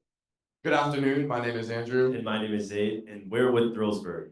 Thrillsburg is an app and website that allows for students, residents, and tourists to find where to go and what to do in the Williamsburg area. Have you ever been bored in Williamsburg and curious what's happening locally? I know for me, when I moved as a freshman, I found it difficult to find things to do off campus. Thrillsburg is a community calendar that has all the events in the Williamsburg area. If it's happening in Williamsburg, we'll have it on Thrillsburg. So we collect publicly available event information and collaborate with local businesses to be as comprehensive as possible. We also aim to partner with these businesses to help them promote their events so they can reach a wider audience. Our events page is a collection of all the events we have in our database. What you see here are real events happening in the Williamsburg area right now. No more searching around. With Thrillsburg, you can find everything in one place. You can click on specific events to learn more details about them. Additionally, we use filters to ensure a smooth and intuitive user experience. Users can search by topic, date, or location to find events that are relevant to them. So our website collects location information and geocodes it onto a map so you know exactly when and where these events are taking place. But hold on, this might seem a little overwhelming.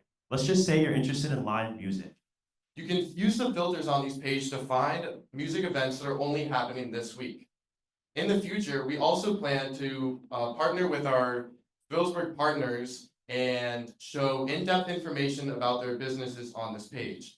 We believe that this will allow for greater visibility outside of one-time specific events. As a student-led venture, we're always looking for more firepower. So if you're a student with experience in business, marketing, or web development, please reach out after the presentation. Thrillsburg is live right now in early access on thrillsburg.com. So please give us a visit and scan the QR code to give us your feedback. Your input helps make Thrillsburg better. Thank you.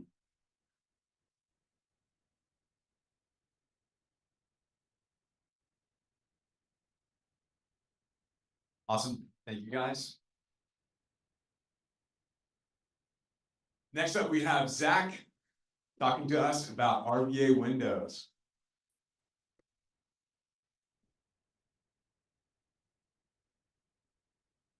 Hi, guys. I guess everybody here probably lives in a building with windows, so we have the problem of cleaning them. I'm not trying, it's obviously not a new problem, but I'm just trying to improve the service and make it a more professional experience. So this is my business, RVA Windows. We do also exterior cleaning, power washing, that kind of stuff as well. And we're based in Richmond. So the problems, obviously dirty windows, it's dangerous to clean, it's hard to clean, and it's also timely. So we're taking care of that for you, making it easy. It's unprofessional. Most of my competitors are not showing up on time. They're not mannerly, they're not well dressed, all that kind of stuff. So I'm just trying to make the process easy. And then add-on services. I kind of serve as like a one-stop shop for all the exterior services. And so you're not calling the power washing guy and the window cleaning guy and the gutter cleaning guy and all that. I just kind of make it easier for everybody. Traction. In 2024, we had 183 clients. We had a 25% increase in average sale price year over year from 23 to 24. And then we have super strong client retention. I need your help. We're looking for salesmen and technicians. If you know anybody that lives in Richmond and would possibly want to clean windows or sell window cleaning, you can check on Tribe Careers or you can talk to me after.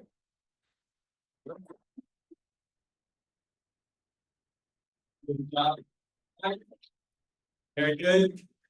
And next up, we have Owen Remper talking about Light Gamified. Here we go, Owen.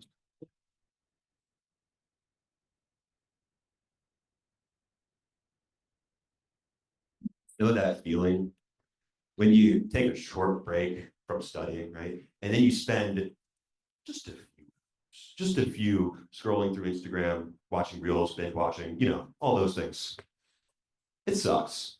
I know I've been there a lot. And every time that it happens, I sit there and I feel awful about myself. Like genuinely, I feel like a worthless human being and kind of am. Sometimes. But in those moments, maybe. And the thing is, though, it's not particularly our fault that we end up like this. I mean, industries have been investing $500 million every single year into making these systems as addicting as possible. Psychological research from all across the board. And it affects approximately 4.8 billion people have had their neurobiology physically altered because of these systems. So I decided something needed to change. Why is it that we have these systems that allow us, keep us from our real lives? We get so caught up in the virtual world that by comparison, just by as an innate fact of the mechanism they use to keep us addicted, everything else seems boring by comparison. So I decided to make life gamified. What it does is it basically takes those same gamified elements and applies them to real life. You have skills, you have stats, you have these things that go up and it gives you time regulation, time dependent, I guess, better word to use, of what we're working with. This is actually a demo, our prototype. I have it on my phone. This is a screenshot of that prototype. So we are actually working on the product right now. Now, you may ask, why am I doing this? To be honest, be completely frank with you, I spent so much of my time wasting away my life because I was afraid to spend time doing things in the real world. Didn't think I could achieve anything, right? But that's not it. It's just that we don't have the incentive structures, the systems to believe that we can do things like that. We get so caught up in chasing the next dopamine high rather than chasing real sustainable progress because it's not instantaneous. It takes hard work over weeks to see some physical change in the real world. And this seeks to do the same thing that the games do and give us incremental progress, these little dopamine hits. So maybe we can learn to love the real world again. So I ask all of you, if any of you are interested, if you feel this pain, any developers, people who like testing, anyone who knows anything that could potentially be helpful for this mission, please, I would absolutely love to talk with you guys. Thank you.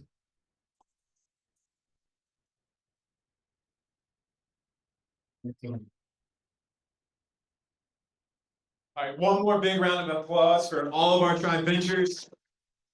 Once again, they've been with us all semester trying to crank on their ideas, adjust, pivot, adapt, get feedback from our mentors, and this summer they're going to focus exclusively on some customer discovery. We're going to switch gears now to Rocket Pitch, our Rocket Pitch Faceoff, and we have 4 pretty incredible pitches for you all to hear today for the showdown. But before we dive in, I want to acknowledge our panel of judges, including some familiar faces. You've obviously just heard from Nyla and Noah, who will be joining our panel, and they're going to be wearing different hats as Rocket Pitch judges. It's a little meta, so bear with me, but it's exactly what entrepreneurs do, right? They have to switch on, put on different hats. So thank them really quickly with a round of applause for switching gears and being judges. And joining them in the panel of judges today are 3 hub mentors. Our 3 hub mentors here at the hub. So first, Bill Raymond. Bill, can you give a wave? Awesome, thank you. Bill brings decades of experience in leadership development, coaching, and business operations, formerly a general manager in the home services industry and a senior trainer in Nexstar Network. He now mentors his students here and executives as an executive partner at the Mason School of Business. Give Bill a round of applause.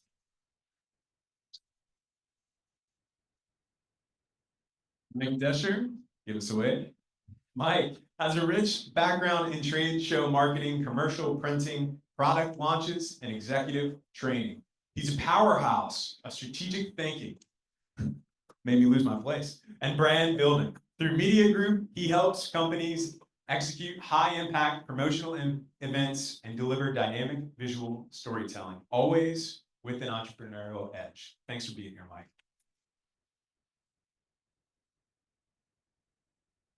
Last, we have Andrew Lloyd Williams. Andrew, give us a wave. Thank you so much. Andrew brings deep expertise in systems design, home automation, and assistive technology.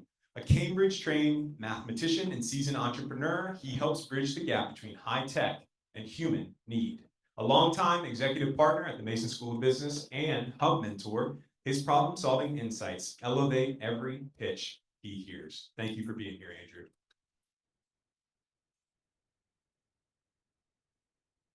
In case you didn't hear it, you may have noticed that all of the 3 that I just mentioned are hub mentors. So if you're keen to explore your own entrepreneurial endeavors, be sure to catch up with them in the networking hour and celebration time to make progress on your ideas. And with that, now it's the moment that a lot of us have been waiting for, and I'm gonna hand it over to our resident amazing marketing partner, Zoe, to launch us into Rocket Pitch Faceoff. Zoe, take it away. Thank you so much, Brandon. How's everyone feeling today? Come on, we can do better than that. How's everyone feeling today? So awesome to hear that. Now that everyone's awake, let's get ready to rock. Before we get started, I want to remind you that this is a competition. Each finalist will have 5 minutes to deliver their pitch. We will be keeping track of time and stop you if you go over, so make sure to pace yourselves. When you're pitching, make sure you hit the key aspects of a good pitch. Specifically, you should clearly address the following. What is the problem you're solving? Who is your market?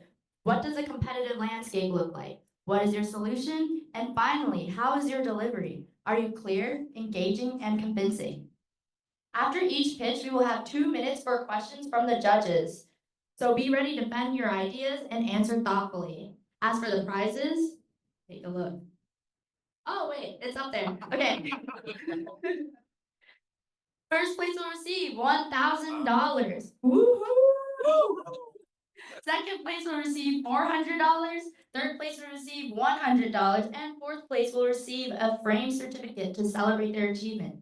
With that, let's hear it for our first finalist team, Tim, Nico, and Samuel in their venture Parkwise.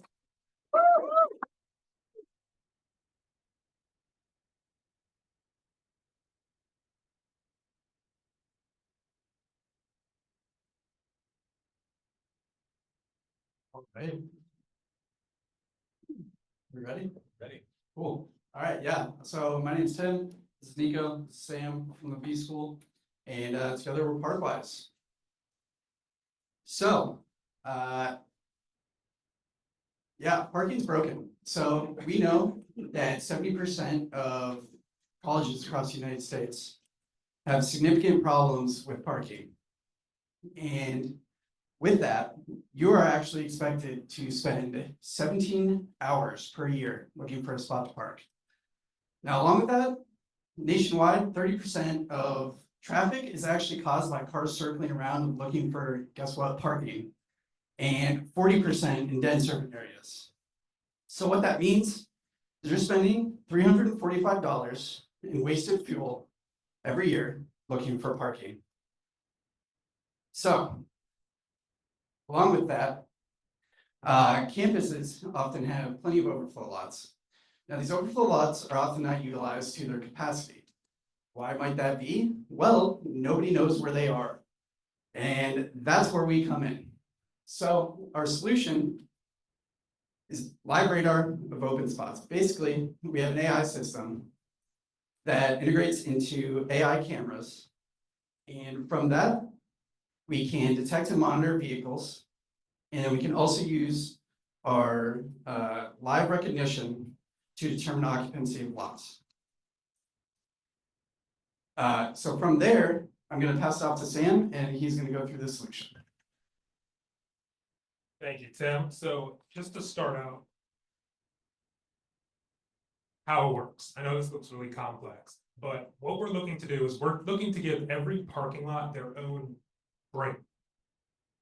By doing that, we are looking to, so by giving each one its own brain, it's going to be connecting to just a base camera network, just a normal IP camera. And from there, our AI will be looking through it to detect when a vehicle enters or exits that parking lot. At that moment, we'll capture that event and update the live count, which then any user can access via our application.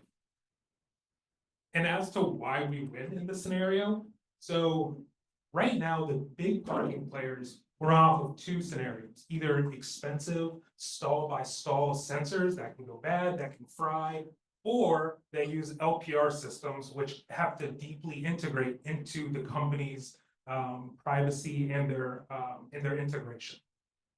We do none of that. We are simply a camera that you plug in and connect to, and with that, we can tell you motion and context using our vision language model that understands and has a rolling memory. The other guys don't have this. We also have the ability to train, off of this data that we gather to make sure that our system continually gets better. With all of that, with all of that, like I said, our system looks to improve over time, and with a single camera per entrance, it makes us easier to work with, faster to deploy, cheaper to deploy than all of our competition at the moment. So as to what actual effort we put into it, here's our rolling MVP. I know this looks really complex, except for the programmers in here. That probably look like a fool to them. But what we see here is an MVP that can already actively attach to a static IP. It can already grab onto a camera. It can already tell you where vehicles are. It can already tell you what movements they're making. And it can already send us real actionable data. Where we need to go is rolling it into the full production, which we just don't have at this time. But I'm gonna go ahead and pass it over to Nico for a little bit of market insight. Thank you, Sam. I'm trying to speed through this. We have 1 minute. Here are our competitors. On the left, we have our B2B companies. These focus on ticketing and enforcement. On the right, we have our B2C companies, and they provide users data on availability and pricing. Parkwise is the only company that provides or that bridges that gap. We provide users data on where to park, and we give these parking providers information on turnover, peak hours, and enforcement timing. Here is the market size. Our total addressable market is 4,000 US colleges with a market size of $296 million. 70% of these schools have parking issues, narrowing our serviceable addressable market to $207 million. And we are targeting just 1% of that market over the next 3 years with a market size of $2 million. We have realistic goals with real traction potential. Now, looking into the future, we've already onboarded a team of interns with diverse technical and strategic backgrounds with the goal of creating an operational MVP. Now, to move to the next stage, we're seeking seed funding to hire full-time developers to develop a pilot client integration and other early stage investments. We are Parkwise. We are trying to solve parking, and we are revolutionizing parking lots one space at a time. Thank you.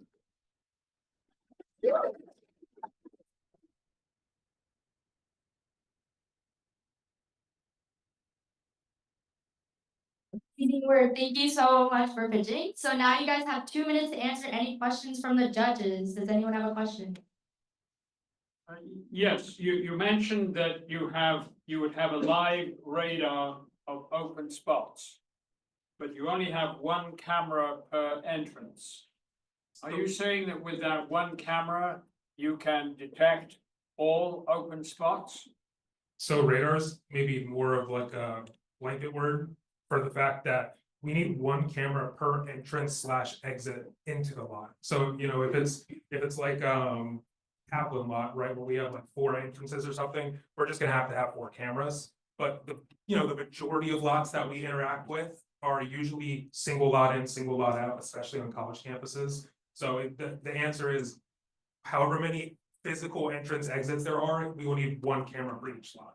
But we can do it with, I mean, you can do it with a $50 camera.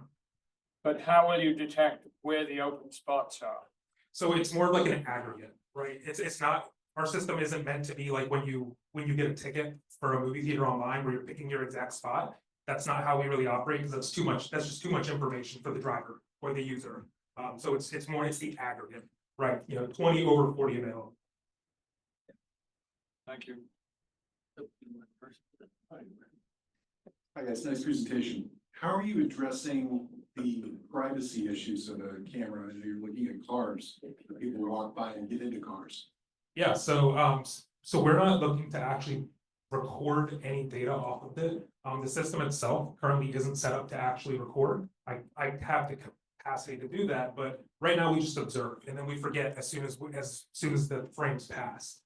So we're not recording license plates. We're not taking any personally identifiable data from the consumer. We're simply making gross observations like red car enters, blue truck, It's still, but it's still enough to where our system can recall that we've identified a blue truck. So when we determine a blue truck is exiting, we can check our prior memory to determine, is there a blue truck in our lot? If yes, then it's gone. If there's more than one blue truck, again, it doesn't matter, it just a blue truck is left. Okay, thank you. My first question is, the technology makes sense. I was gonna actually question why there's no RESTful API in that graphic that you showed. Like, where is the information being stored? Kind of answered that with my question. I have a more business focused question. If this is such a technical venture, why is there no technical founder? Why should an investor believe in a company that has no technical founder? Yeah, that's a great question, and I'm sure the other guys are gonna jump in right on as soon as I finish. When we had the idea, we didn't have the means to find somebody technical, right? We're all three of us are business school, so we're technical in a different sense. However, I've been like to think that I've been very up to date in current iterations in artificial intelligence and neural net creation and such. So I figured, why not? I'll give it a try. I'll give it a shot. And right, it's been 6 months of iterative learning, which I think is critical with an entrepreneurial mindset. But we've laid the foundation of it without a tech founder. So I feel that we will not require having to go find somebody specifically to bring onto the founder team as technical, because I think the three of us have that skill set already. I think what we need is, like Nico said, we need the programmers, people who are much deeper into the nitty gritty tech details than I am, but still I think I'm still educated to a point where we could have a technical discussion and then be able to break down that nomenclature to the non-technical founders as well. Awesome. Yeah.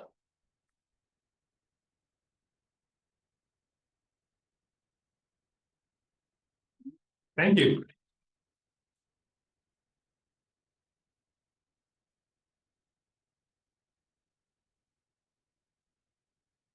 Great job, thank you so much. Now let's welcome our next finalist, Bryce McHose and his venture, Green Space.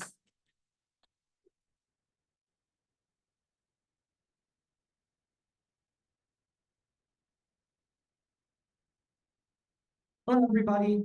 I think I speak for all of us when I say that at some point in time, we've all tried to throw something away and the trash can was just way too full to do it. Whether it's at home, at work, at school, or maybe at the Chick-fil-A right outside. I know those of you that can see out the window, it's full right now and overflowing actually. It's happened to all of us at some point. So my solution, grab this real fast, is Green Space. We're gonna move into that fast, okay. So one thing related to the trash, 80% of trash in our waterways comes from land-based sources. And trash already being on the ground increases littering by about 2 to 3 times.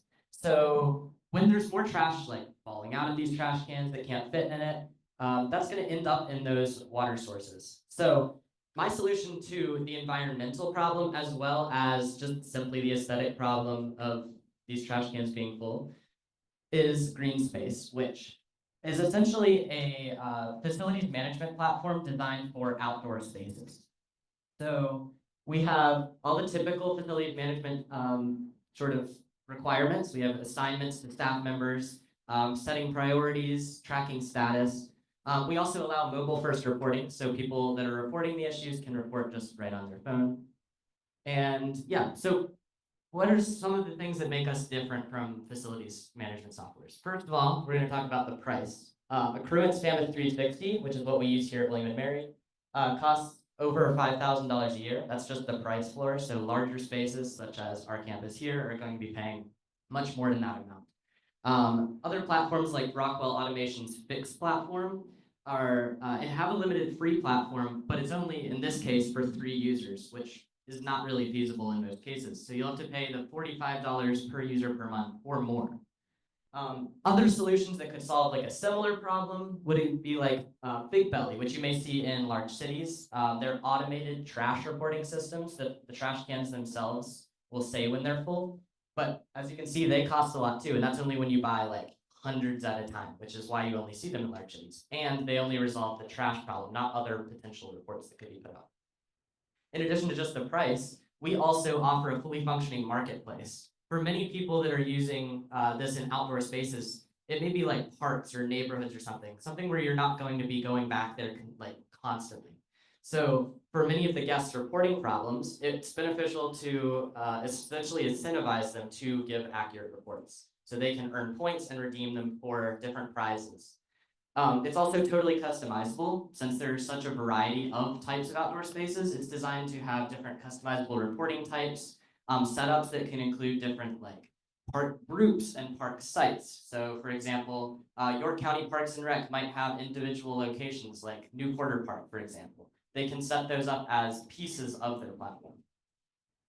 We're offering all of this for just $20 per month. That includes 6 staff members, 2 individual location sites, unlimited reports, and unlimited authenticated users. And each additional staff member or location is just a $2 a month addition. So much better prices than our competitors. These are some of the market. As you can see, it's a very large selection of things. As I said, very customizable on purpose.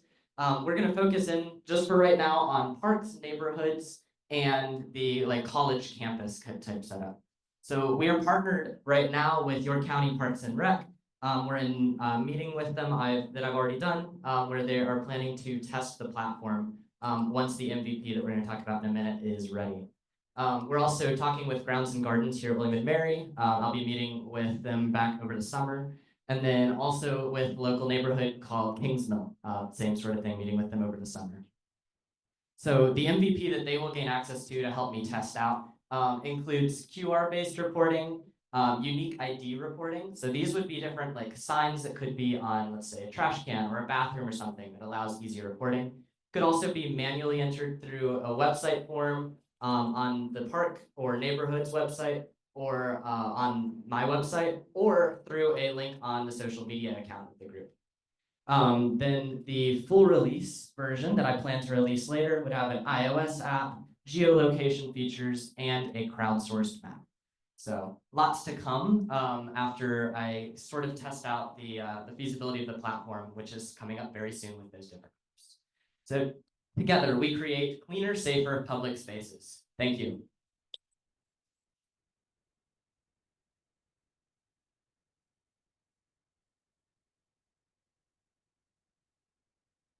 The 2 minutes from the judges.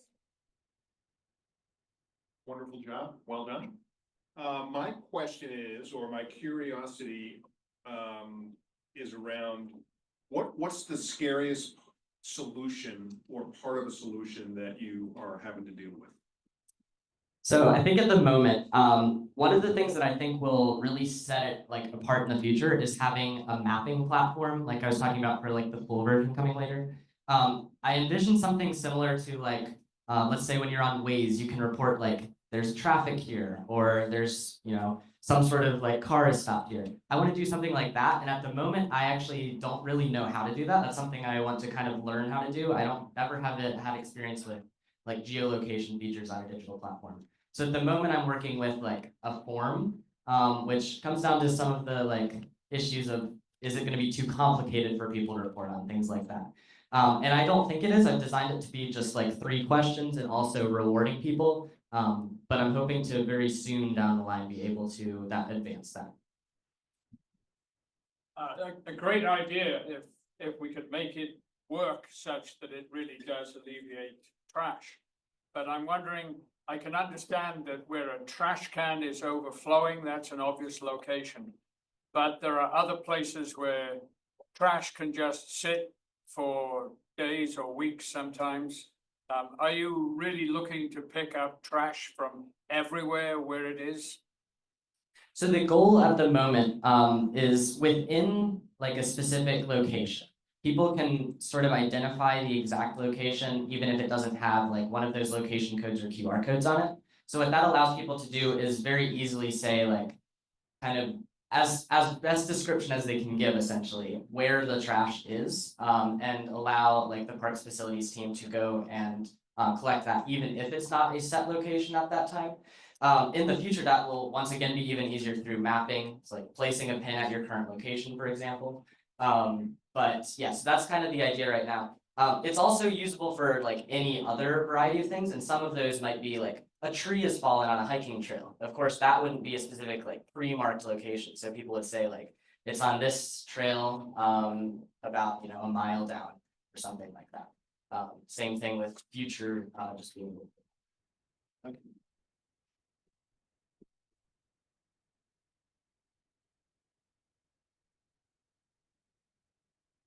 Thank you so much, Bryce. Great work now.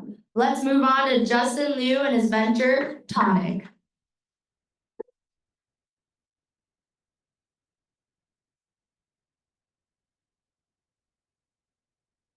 All right, this works. So before I start, can I get a raise of hands of people who's played pickleball before or has ever heard of pickleball? Give it a raise of hands. A room full of hands. So keep those hands raised if you've heard of a pickleball apparel brand or like targets the pickleball market. That is the issue. That's a lot of hands down now. So here's me on the right side, or no, yes, on your guys' left side. In February in the pickleball tournament. So me and my doubles partner here, we were able to win bronze, should have won gold, side note. And then here's Rachel James, a pickleball influencer / pro. She has over 10,000 followers on Instagram and then has won multiple gold medals across pro tours. So she has been a great advisor to me. I've talked to her about my brand, things like that. But before this even started, this is in February where we both played at the same tournament where I was talking to her. She was wearing a golf hoodie and I was like, hey, I love your hoodie. And then I remember that conversation leading into where she was saying, I wish I had something to rep that I love pickleball, one of the nation's fastest growing sports. So what do I mean by the nation's fastest growing sport?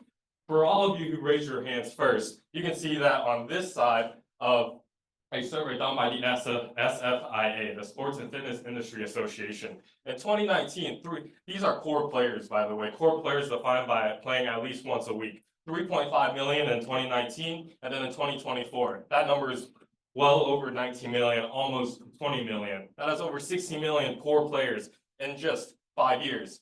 And then on the other side, an APP, the Association of Pickleball Professionals, over 48 million people has at least played pickleball one time in 2023. You can just imagine like this exploded market. While these numbers are kind of sporadic between one people and core players, we can look at more of the statistics. In 2018, there was nearly 7,000 locations and over 20,000 courts in those locations. Then we skip forward to 2023, over 50,000 courts and over 11,000 locations. That is almost over 30,000 courts within a 5-year span.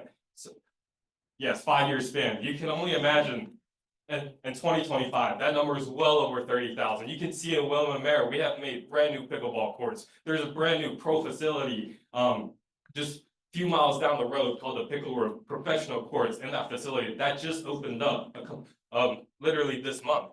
So how does Tonic prepare to target this market? For one, we are building an online presence even today as we speak on our Instagram. We are posting weekly, and then we're trying to get into the customer's eyes, things like that. 2, being able to work with professionals such as Rachel James to put our apparel on their backs and work with pro players, things like that. And 3, working with 2 steps, having our own sponsored local tournaments. It's more than just apparel. It's more about building a community. We want to build Tonic into the health and well-being of pickleball. We want to build that into community. And second, having physical presence in those pickleball facilities. I've talked to the new pickleball facility in Williamsburg about being able to be in their stores physically, and he's all about it. So what is our competition like? As you can see here, Under Armour, Nike, Adidas, this is the extent of their pickleball apparel. They do not make anything more than this.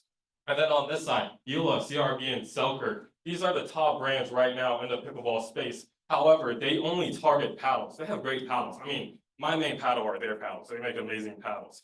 However, such as Rachel James, she is a CRB sponsored player, but during her pro tours on her apparel, she doesn't even wear their clothes. She wears other sponsored clothes with the CRBN patch embroidered on it. Like, she doesn't even like their apparel due to the comfort and things like that. So that is the competition right then and there. So we are Tonic, a streetwear and activewear blended apparel company where we want to build timeless designs between streetwear and activewear and of course, also build a community to fuse this identity gap between the players of the nation's fastest growing sport.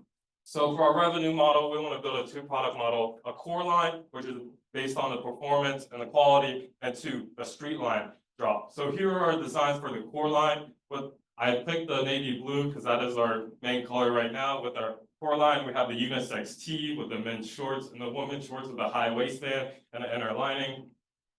And then for the street line, this is the more defining our brand as a wellness and vigor. That is what Tonic is all about. When you play pickleball, it's about wellness and about vigor. So before I end this, when I end this pitch, I would just want to say, we believe that when you play any sport, even pickleball, it's really about, we believe that when you look good, you play good every single time. And here's our Instagram. Thank you so much.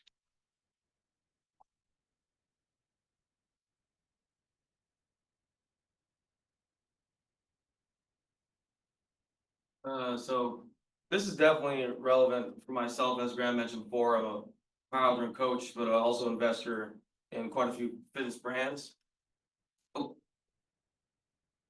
What can you define to me what is the target pickleball player? You know, for the powerlifting side, there's a very specific fitness brand that a lot of the companies that I invest in appeal to, and they're scaling fast. How can you say that with Tonic?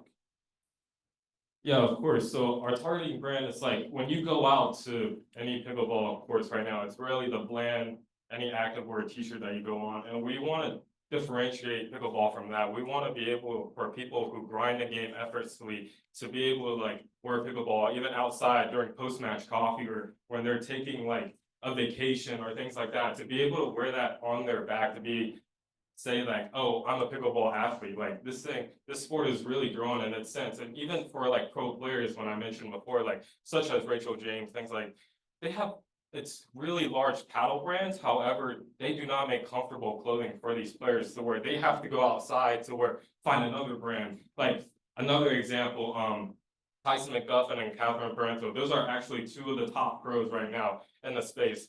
They are Selkirk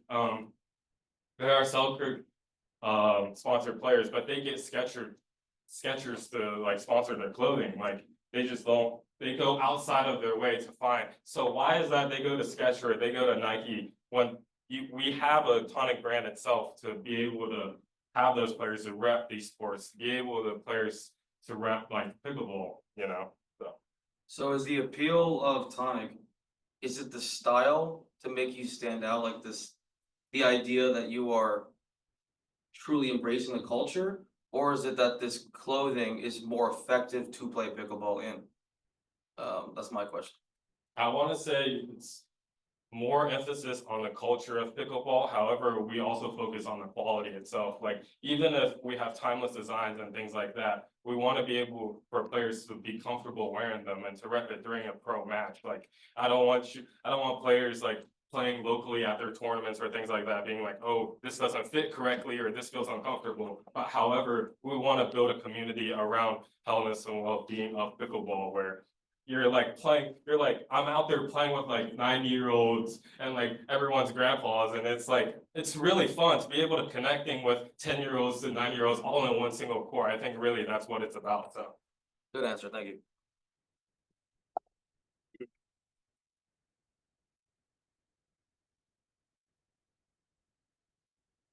Awesome job, Justin. Now, last but not least, we have Harris Marsland and his venture, Velotask.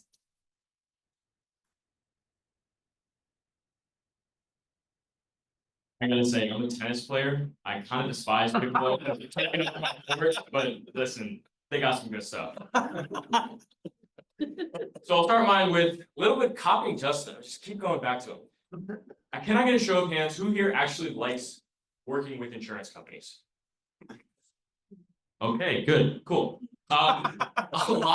Unfortunately, a lot of medical professionals, especially primary care physicians, live in a reality where they have to interact with insurance companies on a daily basis. And it's about to get even worse for them. As a lot of practices are switching from a fee-for-service to a value-based care model. Now, what this means is they're focusing on preventative care, trying to keep people out of hospitals, and focusing on good patient outcomes, which is great. But it places a lot of strain on medical coding, which is a really broken process currently in the medical industry. My name is Harris Marsland. I'm the founder of Velatask, and I'm here today to talk to you about medical coding, the market surrounding it, the current solutions, my solution, the impact of that solution, and how I plan on delivering that solution to primary care physicians. So we'll start with the problem. The way that medical coding currently works is that each patient is assigned a complexity score. Now, for the doctors, this represents how much it will cost them to take care of you. For the insurance companies, it represents how much they will have to reimburse the doctor for taking care of you. The problem with this system is that the impetus is placed on the doctors to do the actual coding. The ICD-10 codes database is massive. It contains thousands and thousands of entries on diagnoses that every single diagnosis possible. My personal favorite is being sucked into a jet engine for a second time. It's a mess. They just don't have the time. As you can see from this chart though, what this leads to is generalized coding, where they don't have the time to find the specific codes. But the difference between generalized coding and specific coding, this is for the same 76-year-old female patient, is a $23,000 delta in reimbursement for one patient for a single year. Now, despite this problem with generalized coding, primary care physicians were doled out just shy of $300 billion last year by insurance companies. And with specific coding, that number could really increase so the doctors could see a better reimbursement value. So what's the current solution? The current solution, the most popular one, is called the ICD-10data.com. It is a very good solution. Unfortunately, it doesn't actually solve the problem. This one acts as a sort of dictionary. It helps you search and do word matching so that you can find specific diagnoses for your patients.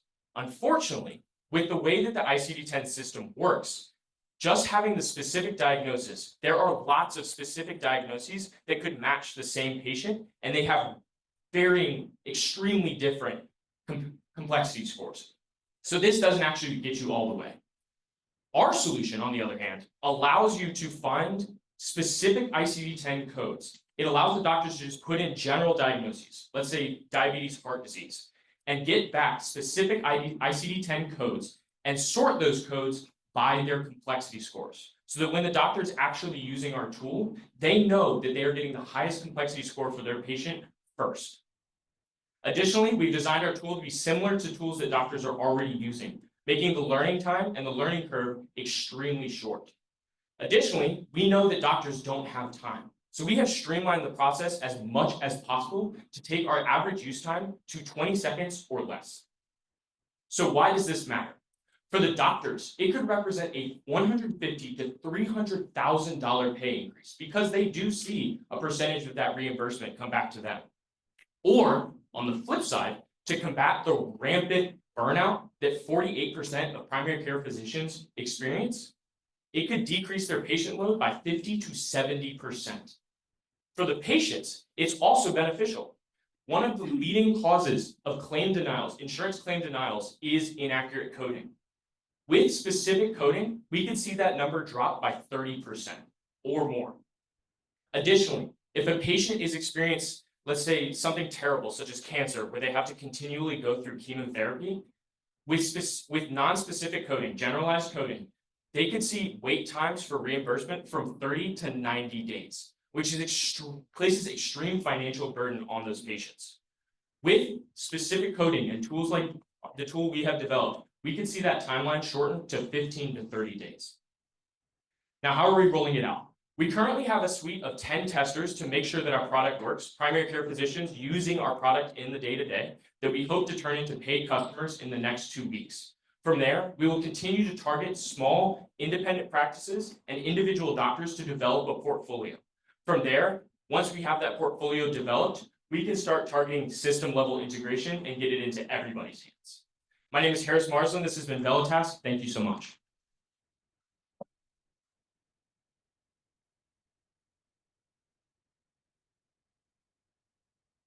Question. So you're referring to we, you only introduce yourself. Do you have a team behind you? What type of experience do you have? Very curious. Yeah, so I consider myself, so I'm the main developer, I'm pretty much the only one running the business. I say we because I include my testers. I really want them to, and their input to be a part of the company and how it shapes the company going forward. That's a good answer. Thank you. You say that I like the idea, but you say that physicians would gain $150,000 to $300,000 a year, presumably. That 30% plus claims are denied, reimbursements would be faster. All of that seems to be negative for the insurance companies. What would their approach be to this idea? So they would very much be against this. This is not made for insurance companies. Unfortunately, the way it works is that doctors are very frequently, and medical, it's become a numbers game. Nobody really cares about taking care of the patients anymore, which is the doctors.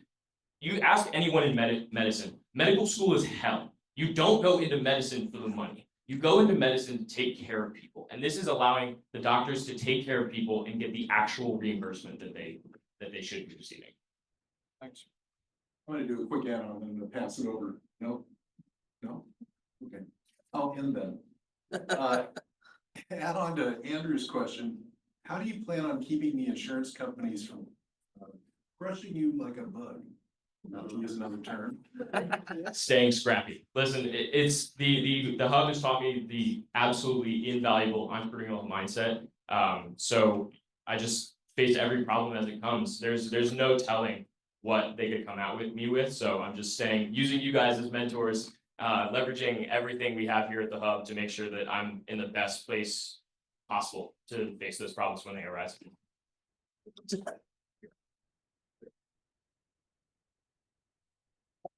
Thank you.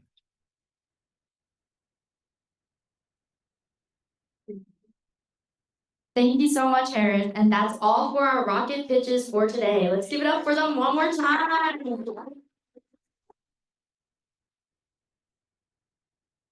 Now it is time to vote for the audience's crowd favorite. But before that, I want to ask all the judges to head to the Zoom room in the back for pitch evaluation. Thank you.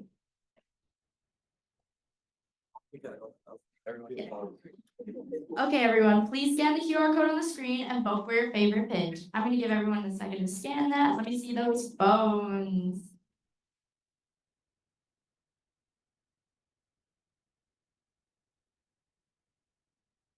Awesome. So Zoe, thank you so much for being our host for Rocket Pitch Faceoff. The judges are in there deliberating. We need to shift gears just for a bit. Grab these. Before we get into the award ceremony, I want to talk about that entrepreneurship doesn't typically happen in a vacuum. It's built often on connections, collaborations, and unexpected opportunities. And speaking of opportunities, I want to do a quick break and introduce RVA Product Fest, which is coming on June 4th in Richmond. It's a one-day festival event focused on product design, technology, marketing, innovation, and including some keynote speakers, a panel, a pitch competition, a student pitch competition, and wrapping up with a full-on street party.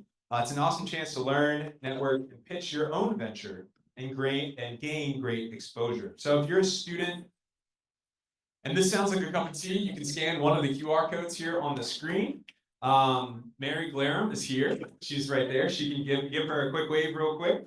And she will be available during the networking hour to get you plugged in. So make sure you find Mary. And if you're a student, you get an 80% discount on tickets. So don't sleep on that, okay? Now, we are going to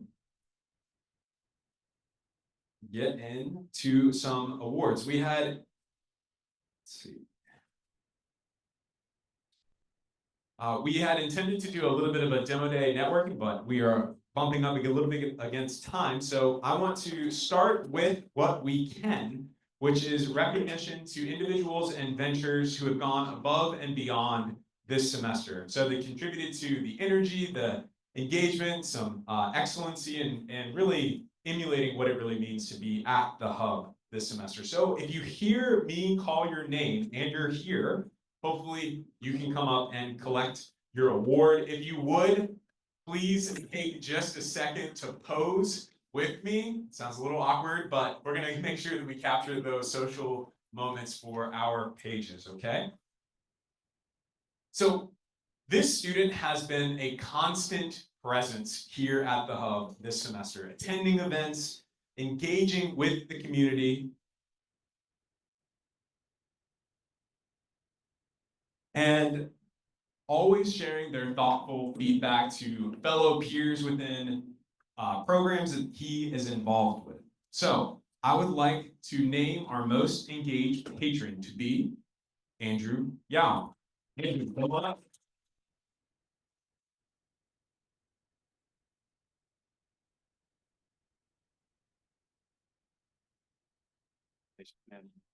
Picture real quick. Awesome. Rock. Thank you, Andrew.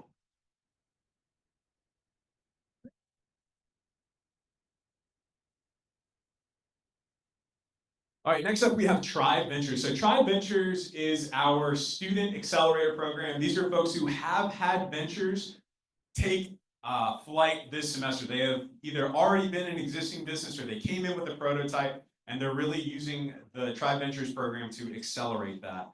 And so this venture has had iterations this semester. They're constantly showing up with curiosity, coachability, and some perseverance. And we want to congratulate our most engaged Tribe Venture to be Zach Pasternak. Zach, come on up.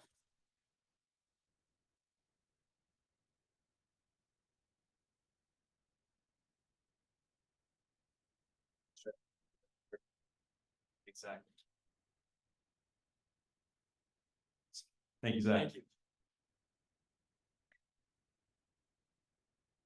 Unfortunately, I saw the next award winner have to leave, but we want to honor them just the same. So this person has been a constant support system for our ventures in networking with the community, offering clarity, direction, and a sharp eye for business strategy. He embodies what it means to be a mentor. I'm going to switch back to that. So our most engaged mentor is Dave Cassidy. Everyone, round of applause for Dave. He was here earlier, but he is had to depart.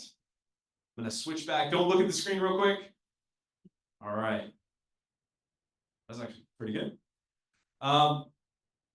Next up, we have the person who has been in the Hub a lot this semester.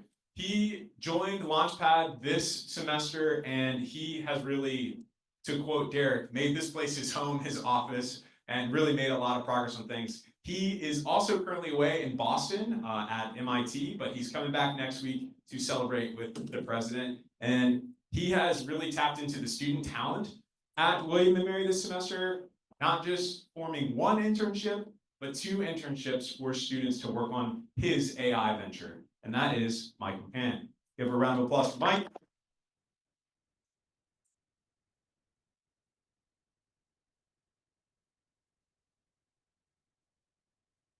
All right. Next, we have the Henry R. Broadus Innovator Award. Henry, you're in the room. Can you give a wave? He's in the room? Yeah. So this individual who's being honored today has been with us at the Hub for years. And he showed up in many different ways. Through a clothing thrifting business, as a musician who often gets hired on campus for a gig, which is ironic because he messaged me this morning. He's like, I can't really make it in time. I have a gig that I'm setting up for in Richmond. So he is not here to accept this award, but it's very entrepreneurial of him to have another thing going on. So this year's Innovator Award goes to Jack Rizzo.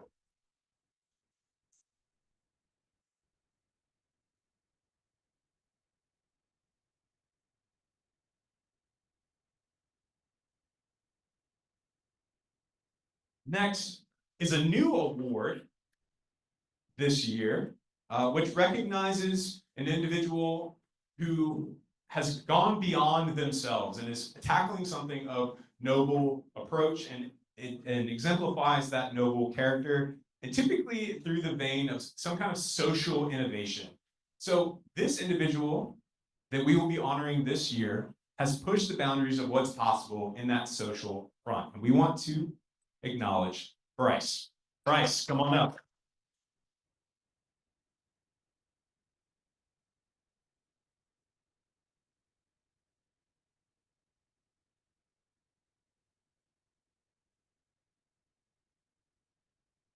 Thanks, Bryce.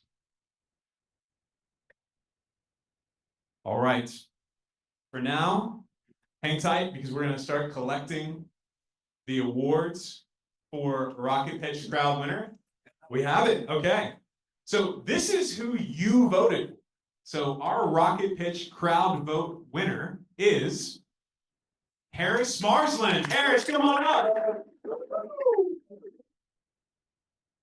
Did you grab a picture with Graham? Congratulations, Harris. Woo!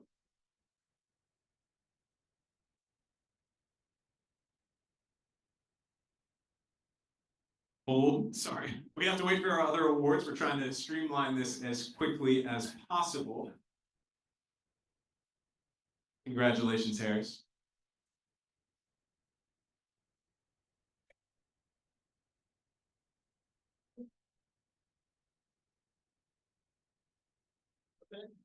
Okay, 1 minute. So if you hadn't had a chance to, at your seat, there's a two-faced card. One side is the agenda and the other side is bingo. We are going to enable some networking time and celebration time after the event. So please, if you want to use that as a conversation starter, there's lots of good prompts on here. So found someone who goes to William and Mary, a mentor to learn a fun fact about them. And if you do give them, you can hand them over to Emily and she'll grab these and you can be eligible for a swag giveaway.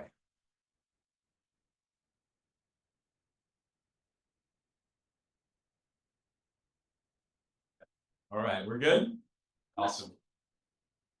I see Emily coming up. Thank you, Emily. The number one? No.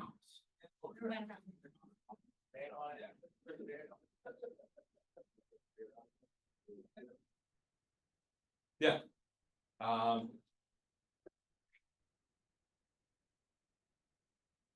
Just waiting on final thank you from our judges. Perfect.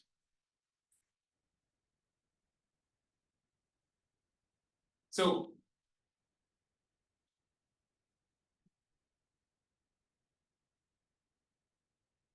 in fourth place for Rocket Pitch Faceoff, we have the team at Parkwise. So Nico, Tim, Daniel, come on up.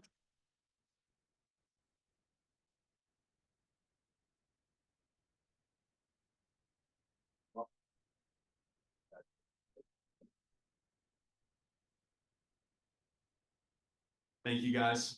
Thanks for your patience. Round of applause for Parkwise.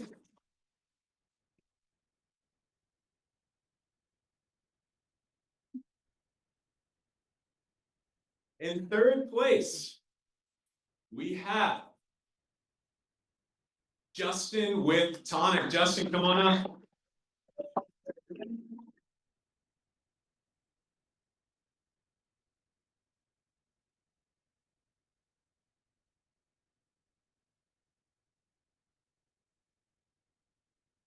Congratulations, Justin. All right, so this is going to be our first place award first. So this is going to be the champion crown, winner takes all. You'll notice that members of our team are running around to grab something because we're going to be doing a little something special. But in addition to their support, I need your support. So if you would give a pat on your lap, kind of like a drum roll. Ooh, that sounded pretty good. That's pretty good. So our first place award goes to Harris Marsland with Butler Taz.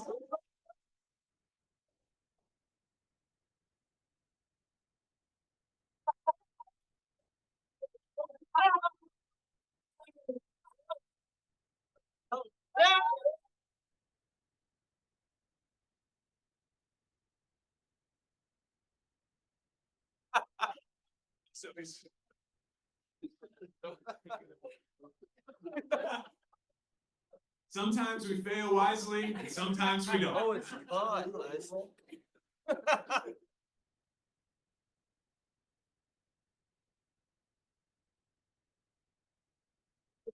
Great job, Harris.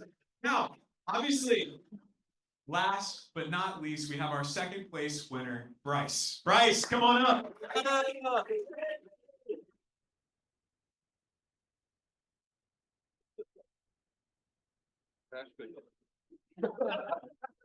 That's a new place.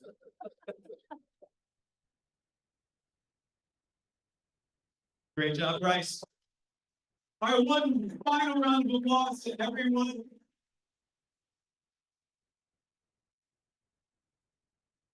To our pitchers, our panelists, our mentors, our audience and supporters, thank you for making this demo day one to remember. With that, I'm gonna hand over the honors of closing us out to Graham. Land this plane. I will. Thanks, everyone, for your patience. Thanks for being here. Thanks for supporting entrepreneurship at William & Mary.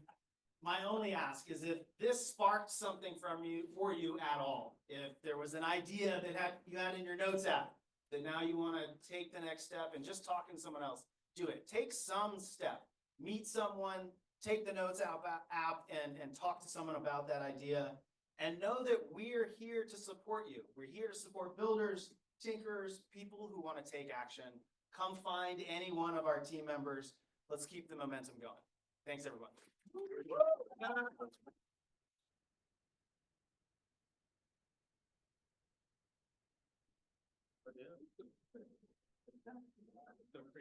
You guys have all been, These two guys. 90 second time. Wow.